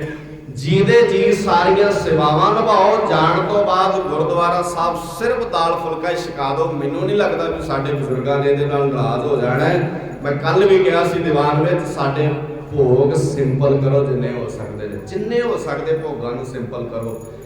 ਕਿਵੇਂ ਤੁਸੀਂ ਤਰ੍ਹਾਂ ਦੇ ਪਕਵਾਨ ਪ੍ਰਾਣੀ ਦੇ ਚੜ੍ਹਾਈ ਕਰਨ ਤੇ ਬਣਾ ਲੈਂਦੇ ਹੋ। ਮੈਨੂੰ ਤਾਂ ਹੈਰਾਨਗੀ ਹੁੰਦੀ ਹੈ ਇਸ ਗੱਲ ਦੀ ਵੀ ਜੇ ਘਰ ਬਾਪੂ ਦੇ ਚੜ੍ਹਾਈ ਕਰ ਜਾਣ ਤੋਂ ਬਾਅਦ, ਬੇਬੇ ਦੇ ਚੜ੍ਹਾਈ ਕਰ ਜਾਣ ਤੋਂ ਬਾਅਦ ਮਿੱਠਾ ਵੰਡਿਆ ਜਾ ਰਿਹਾ ਤੇ ਇਹਦਾ ਮਤਲਬ ਹੈ ਕਿ ਸਾਨੂੰ ਜਾਣ ਦੀ ਖੁਸ਼ੀ ਹੋ ਰਹੀ ਹੈ, ਭਾਵੇਂ ਰੂਪ ਕੋਈ ਵੀ ਹੋਵੇ। ਹੁਣ ਕਈ ਬੰਦੇ ਕਹਿੰਦੇ ਨੇ ਨਹੀਂ ਫਿਰ ਬਾਪੂ ਨੇ ਇੰਨਾ ਕਮਾਇਆ ਹੈ, ਇੰਨਾ ਬਾਪੂ ਨੇ ਕੰਮ ਕੀਤਾ ਹੈ, ਤੇ ਜੇ ਉਹਨੂੰ ਖਵਾ ਵੀ ਨਹੀਂ ਸਕਦੇ ਨਾ, ਜਿਹਦੇ ਜੀ ਖਵਾਉਂਦੇ ਨਾ। ਐਨਕ ਦੀ ਡੰਡੀ ਪਵਾਉਣ ਤੋਂ ਤੇ ਬਾਪੂ ਘਰ ਕਈ ਵਾਰ ਵਿਚਾਰੇ ਤਰਲੇ ਲੈਂਦੇ ਰਹਿੰਦੇ ਨੇ ਮੇਰੀ ਐਨਕ ਦੀ ਡੰਡੀ ਪਵਾ ਕੇ ਲਿਆ ਦੋ, ਉਹ ਤੇ ਪਾਉਂਦੇ ਨਹੀਂ ਕੋਈ। ਤੇ ਜਦੋਂ ਬਾਪੂ ਚੜ੍ਹਾਈ ਕਰ ਜਾਂਦਾ ਫਿਰ ਵੱਡੇ ਲੰਗਰ ਲਾ ਕੇ ਦੁਨੀਆ ਦੇ ਲੋਕਾਂ ਨੂੰ ਦੱਸਣਾ ਚਾਹੁੰਦੇ ਹੋ ਵੀ ਅਸੀਂ ਤਾਂ ਬਾਪੂ ਦਾ ਬੜਾ ਵੇਖੋ ਕੀਤਾ ਹੈ, ਅਸੀਂ ਤਾਂ ਕੋਈ ਕਸਰ ਹੀ ਨਹੀਂ ਛੱਡੀ। ਉਹ ਭਾਈ ਜਿਉਂਦੇ ਜੀ ਆਪਣੇ ਜੀਵਤ ਕੋ ਵਿਵਹਾਰ ਬਣਾਈਏ ਬਾਣੀ ਨੂੰ। ਇੱਥੇ ਹੀ ਨਰਕ ਹੈ, ਇੱਥੇ ਹੀ ਸਵਰਗ ਹੈ, ਮਰਨ ਤੋਂ ਬਾਅਦ ਕੋਈ ਨਰਕ ਨਹੀਂ, ਕੋਈ ਸਵਰਗ ਨਹੀਂ। ਬਾਬੇ ਨੇ ਕਿਹਾ ਕਮਨ ਨਰਕ ਕਿਆ ਸਵਰਗ ਵਿਚਾਰਾ ਸੰਤਨ ਦੋ ਰਾਦੇ। ਗੁਰੂ ਕੇ ਸਿੱਖਾਂ ਨੇ ਦੋਵੇਂ ਹੀ ਰੱਦ ਕਰ ਦਿੱਤੇ। ਨਾ ਸਾਨੂੰ ਕਿਸੇ ਨਰਕ ਦਾ ਕੋਈ ਫਰਕ ਪੈਂਦਾ ਤੇ ਨਾ ਸਾਨੂੰ ਕਿਸੇ ਸਵਰਗ ਦੀ ਕੋਈ ਲਾਲਸਾ ਹੈ। ਨਰਕ ਸੁਰਗ ਤੇ ਹੋ ਰਹੇ ਹੋ ਸੰਤਨ ਕੇ ਪ੍ਰਸਾਦ। ਮੈਂ ਨਰਕ ਤੇ ਸਵਰਗ ਤੋਂ ਬਚ ਗਿਆ ਗੁਰੂ ਦੀ ਕਿਰਪਾ ਦੇ ਨਾਲ, ਗੁਰੂ ਦੀ ਬਖਸ਼ਿਸ਼ ਦੇ ਨਾਲ। ਗੁਰੂ ਗਰੀਬ ਨਿਵਾਸ ਸੱਚੇ ਪਾਤਸ਼ਾਹ ਜੀ ਨੇ ਸਾਡੀ ਜ਼ਿੰਦਗੀ ਦੇ ਅੰਦਰ ਇਹ ਗੁਣ, ਇਹ ਵਿਚਾਰਧਾਰਾ ਪੈਦਾ ਕੀਤੀ ਹੈ ਔਰ ਇਹਨਾਂ ਨੂੰ ਜੀਣਾ ਸਿੱਖੋ। ਜਿਨ੍ਹਾਂ ਦੀਆਂ ਮਾਤਾਵਾਂ ਬੇਬੇ ਹੈਗੀਆਂ ਨੇ, ਜ਼ਰੂਰ 2-4-10 ਮਿੰਟ ਅਸੀਂ ਨਾ ਗਰਮੀ ਦੇ ਦਿਨਾਂ 'ਚ ਕੈਂਪ ਲਾਉਣੇ ਆ ਪਿੰਡਾਂ ਵਿੱਚ। ਮਾਲਵੇ ਦੇ ਖੇਤਰ 'ਚ ਅਸੀਂ ਕੈਂਪ ਲਾ ਰਹੇ ਸੀ, ਉੱਥੇ ਨਾ ਟੀਚਰਾਂ ਦੀ ਕਲਾਸ ਲੱਗੀ ਹੋਈ ਸੀ, ਟੀਚਰਾਂ ਦੀ ਕਲਾਸ ਲਾਈ ਸੀ ਅਸੀਂ। ਤੇ ਕਲਾਸ ਵਿੱਚ ਮੈਂ ਕਿਸੇ ਨੂੰ ਪੁੱਛਿਆ ਵੀ ਜੇ ਕਿਸੇ ਨੇ ਕੋਈ ਸਵਾਲ ਕਰਨਾ ਹੋਵੇ ਤਾਂ ਸਵਾਲ ਵੇਖੋ ਬੜਾ ਅਜੀਬ ਜਿਹਾ ਇੱਕ ਟੀਚਰ ਭੈਣ ਨੇ ਕੀਤਾ। ਹਾਲਾਂਕਿ ਟੀਚਰ ਸੀ ਉਹ, ਟੀਚਰ ਭੈਣ ਨੇ ਇੱਕ ਸਵਾਲ ਕੀਤਾ। ਕਹਿੰਦੇ ਵੀਰ ਜੀ ਮੇਰਾ ਇੱਕ ਸਵਾਲ ਹੈ। ਮੈਂ ਕਿਹਾ ਦੱਸੋ। ਕਹਿੰਦੀ ਮੇਰਾ ਜਿਹੜਾ ਪਤੀ ਹੈ ਨਾ ਮੇਰੇ ਨਾਲੋਂ ਵੱਧ ਟਾਈਮ ਮੇਰੀ ਮਾਂ ਨੂੰ ਦਿੰਦਾ। ਵੇਖੋ ਸਮੱਸਿਆ ਕੀ ਹੈ ਘਰ ਦੀ। ਮੇਰੇ ਨਾਲੋਂ ਵੱਧ ਟਾਈਮ ਉਹ ਕਹਿੰਦੇ ਮੇਰੀ ਮਾਤਾ ਨੂੰ ਦਿੰਦਾ, ਯਾਨੀ ਕਿ ਮੇਰੀ ਸੱਸ ਨੂੰ ਦਿੰਦਾ ਹੈ, ਆਪਣੀ ਮਾਂ ਨੂੰ। ਮੈਂ ਉਸ ਭੈਣ ਨੂੰ ਪੁੱਛਿਆ, ਮੈਂ ਕਿਹਾ ਭੈਣੇ ਤੁਸੀਂ ਕਿੰਨੇ ਭੈਣ ਭਰਾ ਹੋ? ਕਹਿੰਦੇ ਅਸੀਂ 2 ਭੈਣ ਭਰਾ, ਇੱਕ ਭੈਣ ਹੈ, ਇੱਕ ਭਰਾ, ਇੱਕ ਮੇਰਾ ਭਰਾ ਹੈ। ਮੈਂ ਉਹ ਵਿਆਹਿਆ? ਕਹਿੰਦੇ ਨਹੀਂ ਉਹ ਵਿਆਹਿਆ ਨਹੀਂ, ਛੋਟਾ ਹੈ। ਮੈਂ ਕਿਹਾ ਭੈਣੇ ਤਾਂ ਹੀ ਫਿਰ ਤੈਨੂੰ ਪਤਾ ਨਹੀਂ, ਜਿੱਦਣ ਉਹ ਵਿਆਹਿਆ ਗਿਆ ਨਾ ਇਹ ਗੱਲ ਤੈਨੂੰ ਉਦਣ ਸਮਝ ਲੱਗਦੀ। ਕਹਿੰਦੀ ਇਹ ਕੀ ਗੱਲ ਹੋਈ ਵੀ ਉਦਣ ਕਿੱਦਾਂ ਸਮਝ ਲੱਗੇਗੀ? ਮੈਂ ਮੰਨ ਲਓ ਤੁਹਾਡਾ ਭਰਾ ਵਿਆਹਿਆ ਜਾਏ ਤੇ ਤੁਹਾਡੀ ਮਾਂ ਨੂੰ ਉਹ ਟਾਈਮ ਨਾ ਦੇਵੇ, ਮਾਂ ਦੀ ਗੱਲ ਨਾ ਸੁਣੇ, ਮਾਂ ਦੇ ਲਾਗੇ ਨਾ ਬਵੇ, ਫਿਰ ਤੁਸੀਂ ਕੀ ਕਰੋਗੇ? ਇਹਦੀ ਫਿਰ ਮੈਂ ਸਮਝਾਉਂਗੀ ਉਹਨੂੰ ਵੀ ਇਹਨੇ ਤੈਨੂੰ ਜਨਮ ਦਿੱਤਾ ਹੈ, ਇਹਨੂੰ ਟਾਈਮ ਦਿਆ ਕਰ, ਇਹਦੇ ਲਾਗੇ ਵਿਆਹ ਕਰ, ਇਹਦੇ ਦੁੱਖ ਸੁੱਖ ਵਿੱਚ ਭਾਈਵਾਲ ਬਣਿਆ ਕਰ। ਤੇ ਮੈਂ ਕਿਹਾ ਭੈਣੇ ਫਿਰ ਉਹ ਜਿਹੜੇ ਆਪਣੇ ਭਰਾ ਨੂੰ ਜਿਹੜੀ ਗੱਲ ਤੂੰ ਸਮਝਾਏਂਗੀ ਤੇ ਤੇਰੇ ਪਤੀ ਨੂੰ ਪਹਿਲਾਂ ਹੀ ਸਮਝ ਆਇਆ ਇਸ ਗੱਲ ਦੀ ਵੀ ਮਾਂ ਨੂੰ ਟਾਈਮ ਦੇਣਾ ਚਾਹੀਦਾ। ਜਿਹਨੂੰ ਪਹਿਲਾਂ ਸਮਝ ਉਹ ਤੈਨੂੰ ਪਸੰਦ ਨਹੀਂ, ਪਰ ਜਿੱਦਣ ਤੇਰੇ ਭਰਾ ਨੂੰ ਸਮਝ ਨਹੀਂ ਹੋਣੀ ਉਦੋਂ ਤੂੰ ਸਮਝ ਦੇਣੀ ਉਹਨੂੰ ਵੀ ਆਪਣੇ ਪਿਓ ਲਾਗੇ ਆਪਣੀ ਮਾਂ ਲਾਗੇ ਬਈਦਾ ਹੁੰਦਾ।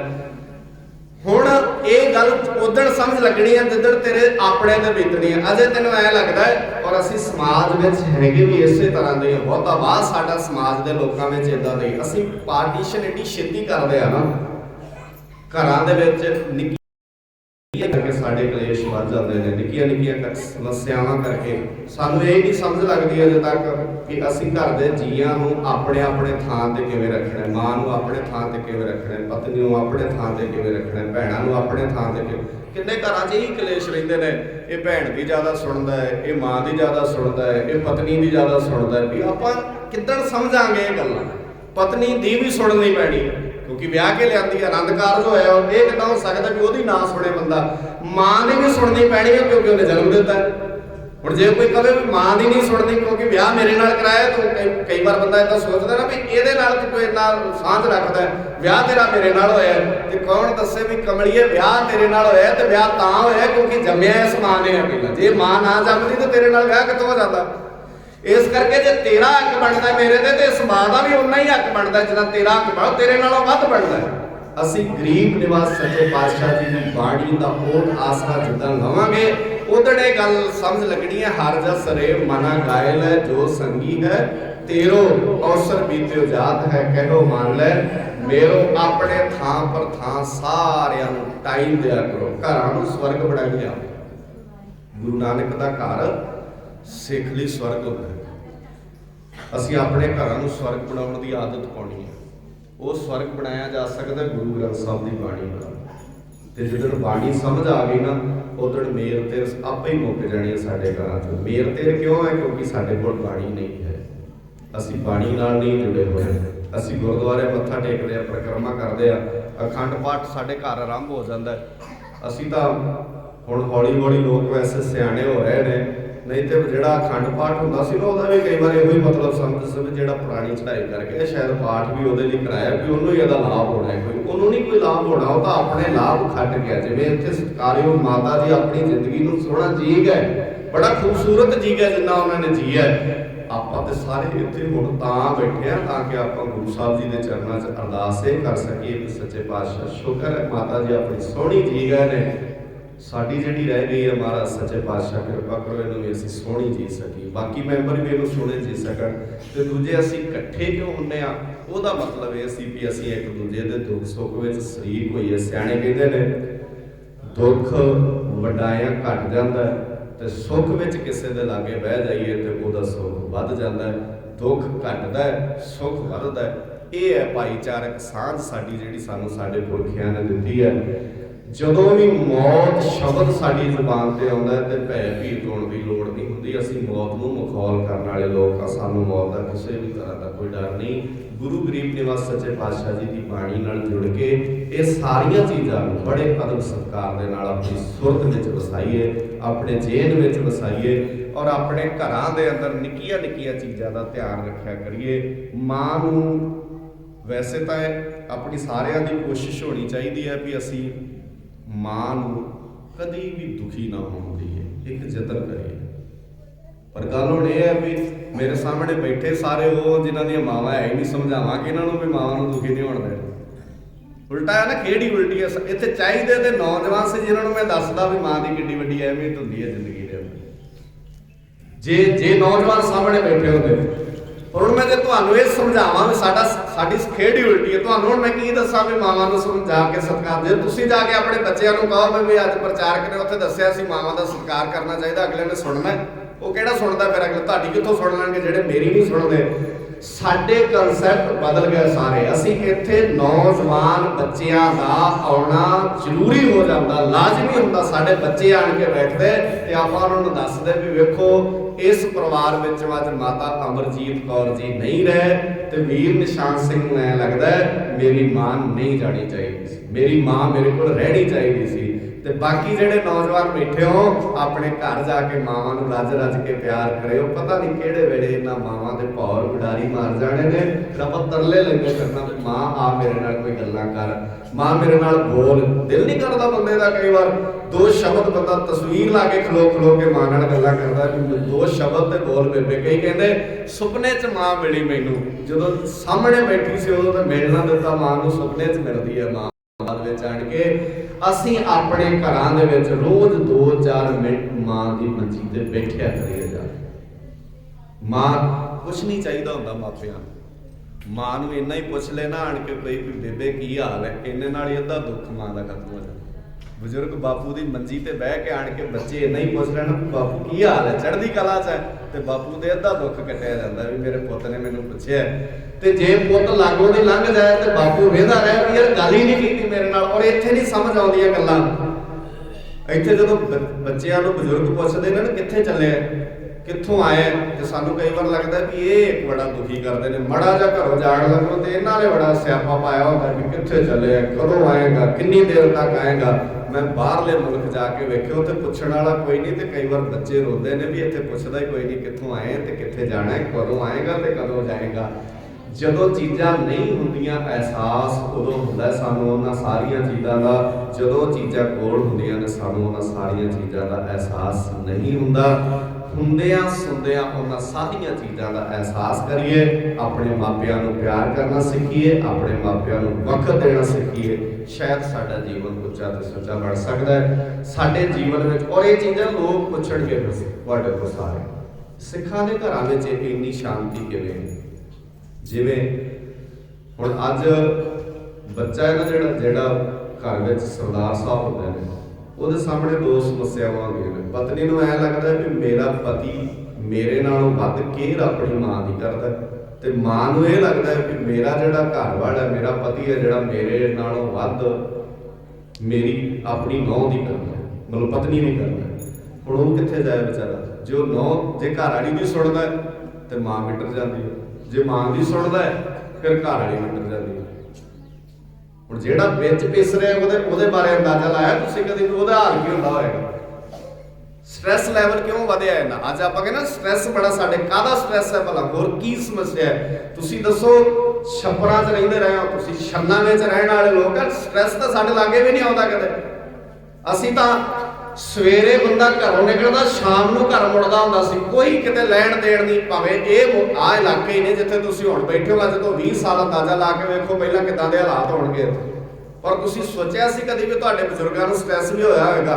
ਕਦੀ ਬਜ਼ੁਰਗ ਸਟ੍ਰੈਸ ਵਿੱਚ ਨਹੀਂ ਸੀ ਆਉਂਦੇ। ਕਿਉਂ ਨਹੀਂ ਸੀ ਆਉਂਦੇ? ਕਿਉਂਕਿ ਘਰ ਦਾ ਵਾਤਾਵਰਣ, ਇਨਵਾਇਰਨਮੈਂਟ ਸੋਹਣੀ ਸੀ ਘਰ ਦੀ। ਅੱਜ ਇਨਵਾਇਰਨਮੈਂਟ ਇੰਨੀ ਗੰਦੀ ਹੋ ਗਈ ਹੈ ਬੰਦੇ ਦਾ ਘਰ ਜਾਣ ਨੂੰ ਜੀ ਨਹੀਂ ਕਰਦਾ।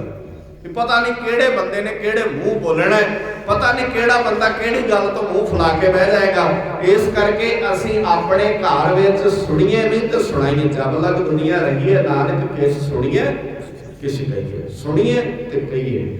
ਔਰ ਉਹਨਾਂ ਨੂੰ ਗੱਲਾਂ ਨੂੰ ਦਿਲ ਤੇ ਨਾ ਲਾਇਆ ਕਰੋ, ਇਹਦਾ ਦਿਮਾਗ 'ਚ ਨਾ ਬਿਠਾ ਲਿਆ ਕਰੋ ਗੱਲਾਂ ਨੂੰ। ਜੇ ਹੋਈ ਵੀ ਗੱਲ ਤੇ ਬਾਬੇ ਨੇ ਕਿਹਾ ਸਿੱਖ ਹੈ ਜਿਹੜਾ, ਉਹਨੂੰ ਜੇ ਕੋਈ ਗੱਲ ਉਹਦੇ ਦਿਮਾਗ 'ਚ ਆ ਵੀ ਜਾਏ ਤੇ ਉਹ ਪਾਣੀ ਦੀ ਲੀਕ ਵਾਂਗ ਸਮਝਦਾ, ਇੱਧਰੋਂ ਆਈ ਤੇ ਇੱਧਰੋਂ ਖਤਮ ਹੋ ਗਈ। ਗੰਢਾਂ ਨਹੀਂ ਬਣਾਈਆਂ ਹੁੰਦੀਆਂ ਕਦੇ ਵੀ ਦਿਮਾਗ 'ਚ। ਸਿੱਖ ਨਹੀਂ ਬਣਾਉਂਦਾ ਹੁੰਦਾ ਗੰਢਾਂ। ਜੇ ਗੰਢ ਬਣਾਉਂਦਾ ਸਿੱਖ ਤੇ ਭਾਈ ਤਾਰੂ ਸਿੰਘ ਰਹੀਮ ਬਖਸ਼ ਨੂੰ ਕਹਿੰਦਾ ਤੇਰੀ ਧੀ ਨੂੰ ਮੈਂ ਕਿਉਂ ਛਡਾਵਾਂ, ਤੇਰੇ ਜਹਾਂਗੀਰ ਨੇ, ਕਿਉਂਕਿ ਇਸਲਾਮ ਦਾ ਰਾਜ ਸੀ ਨਾ, ਤੇਰੇ ਜਹਾਂਗੀਰ ਨੇ ਤੇ ਸਾਡੇ ਗੁਰੂ ਅਰਜਨ ਸਾਹਿਬ ਪਾਤਸ਼ਾਹ ਨੂੰ ਤਤੀ ਤਵੀ ਤੇ ਬਿਠਾਇਆ ਸੀ।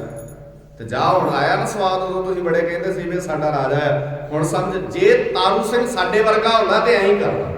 ਜੇ ਆਪਣੇ ਵਰਗਾ ਹੁੰਦਾ ਨਾ, ਤਾਰੂ ਸਿੰਘ ਕਹਿੰਦਾ ਜਾ ਜਾ ਕੇ ਕੰਮ ਕਰ ਆਪਣਾ, ਅਸੀਂ ਕਿਉਂ ਮੁਸੀਬਤ ਮੁੱਲ ਲਈਏ। ਪਰ ਤਾਰੂ ਸਿੰਘ ਨੇ ਕਿਹਾ ਤੂੰ ਅੱਜ ਤੋਂ ਬਾਅਦ ਇਹ ਸ਼ਬਦ ਨਾ ਵਰਤੀ ਵੀ ਮੇਰੀ ਧੀ ਹੈ, ਇਹ ਕਹਿ ਤਾਰੂ ਸਿੰਘ ਤੇਰੀ ਭੈਣ ਹੈ। ਕਿਉਂਕਿ ਅਸੀਂ ਦੁਸ਼ਮਣਾਂ ਦੀਆਂ ਬੱਚੀਆਂ ਨੂੰ ਵੀ ਆਪਣੀਆਂ ਲਾਡ ਕਾਫ ਅੰਗਰੇਜ਼ ਨੇ ਐਵੇਂ ਨਹੀਂ ਸੀ ਲਿਖਿਆ।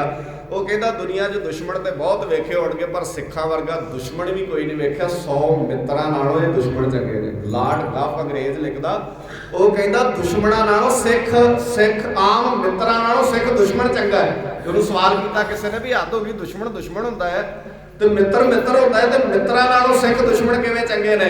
ਉਹ ਕਹਿੰਦੇ ਇਹ ਦੁਸ਼ਮਣ ਆਮ ਮਿੱਤਰਾਂ ਨਾਲੋਂ ਤਾਂ ਚੰਗੇ ਨੇ ਕਿ ਲੋਕ ਮਿੱਤਰ ਬਣ ਕੇ ਵੀ ਕਰਦੀ ਹੈ ਇੱਜ਼ਤਾਂ ਨੂੰ ਮਿੱਟੀ 'ਚ ਮਿਲਾ ਜਾਂਦੇ ਨੇ। ਇਹ ਦੁਸ਼ਮਣ ਵੀ ਹੁਣ ਬਗਾਨਿਆਂ ਦੀ ਧੀ ਨੂੰ ਆਪਣੀ ਧੀ ਸਮਝਦੇ ਨੇ, ਬਗਾਨੀ ਮਾਂ ਨੂੰ ਆਪਣੀ ਮਾਂ ਸਮਝਦੇ ਨੇ, ਬਗਾਨੀ ਭੈਣ ਨੂੰ ਆਪਣੀ ਭੈਣ ਸਮਝਦੇ ਨੇ। ਇਸ ਕਰਕੇ ਆਮ ਮਿੱਤਰਾਂ ਨਾਲੋਂ ਇਹ ਦੁਸ਼ਮਣ ਵੀ ਚੰਗੇ ਨੇ।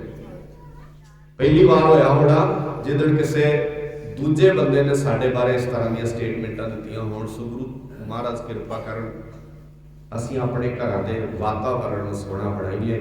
ਘਰਾਂ 'ਚ ਨਿੱਕੀਆਂ ਨਿੱਕੀਆਂ ਗੱਲਾਂ ਤੇ ਜਿਹੜਾ ਖਿਜੂ ਪੁਣਾ ਵਾਲਾ ਜਿਹੜਾ ਚਿੜਚਿੜਾ ਪਾਣੇ ਆ ਸਾਡਾ, ਇਹ ਨਿੱਕੀਆਂ ਨਿੱਕੀਆਂ ਗੱਲਾਂ ਤੇ ਪਰੇਸ਼ਾਨ ਹੁੰਦੇ ਰਹਿੰਦੇ ਆ, ਉਹਨਾਂ ਤੋਂ ਅਸੀਂ ਆਪਣੇ ਆਪ ਨੂੰ ਨਿਜਾਤ ਦਵਾਈਏ ਤਾਂ ਸਾਡੇ ਘਰ ਖੁਸ਼ਹਾਲ ਹੋਣਗੇ। ਤੇ ਜਦੋਂ ਅਸੀਂ ਆਪਣੇ ਘਰਾਂ 'ਚ ਹਰ ਵੇਲੇ ਸਵਰਗ ਭੋਗਦੇ ਹੋਵਾਂਗੇ ਫਿਰ ਸਾਨੂੰ ਸਵਰਗ ਦੀ ਲਾਲਸਾ ਕੀ ਰਹਿ ਜਾਏਗੀ, ਕਿਉਂਕਿ ਅਸੀਂ ਤੇ ਸਾਰੇ ਸਵਰਗ ਆਪਣੇ ਘਰ 'ਚ ਭੋਗ ਕੇ ਜਾਣੇ ਆ। ਗੁਰੂ ਗਰੀਬ ਨਿਵਾਸ ਸੱਚੇ ਪਾਤਸ਼ਾਹ ਜੀ ਕਿਰਪਾ ਕਰਨ। ਸਮਾਂ ਭਾਵੇਂ ਮੈਨੂੰ ਹੋਰ ਵੀ ਥੋੜਾ ਲਾਉਣਾ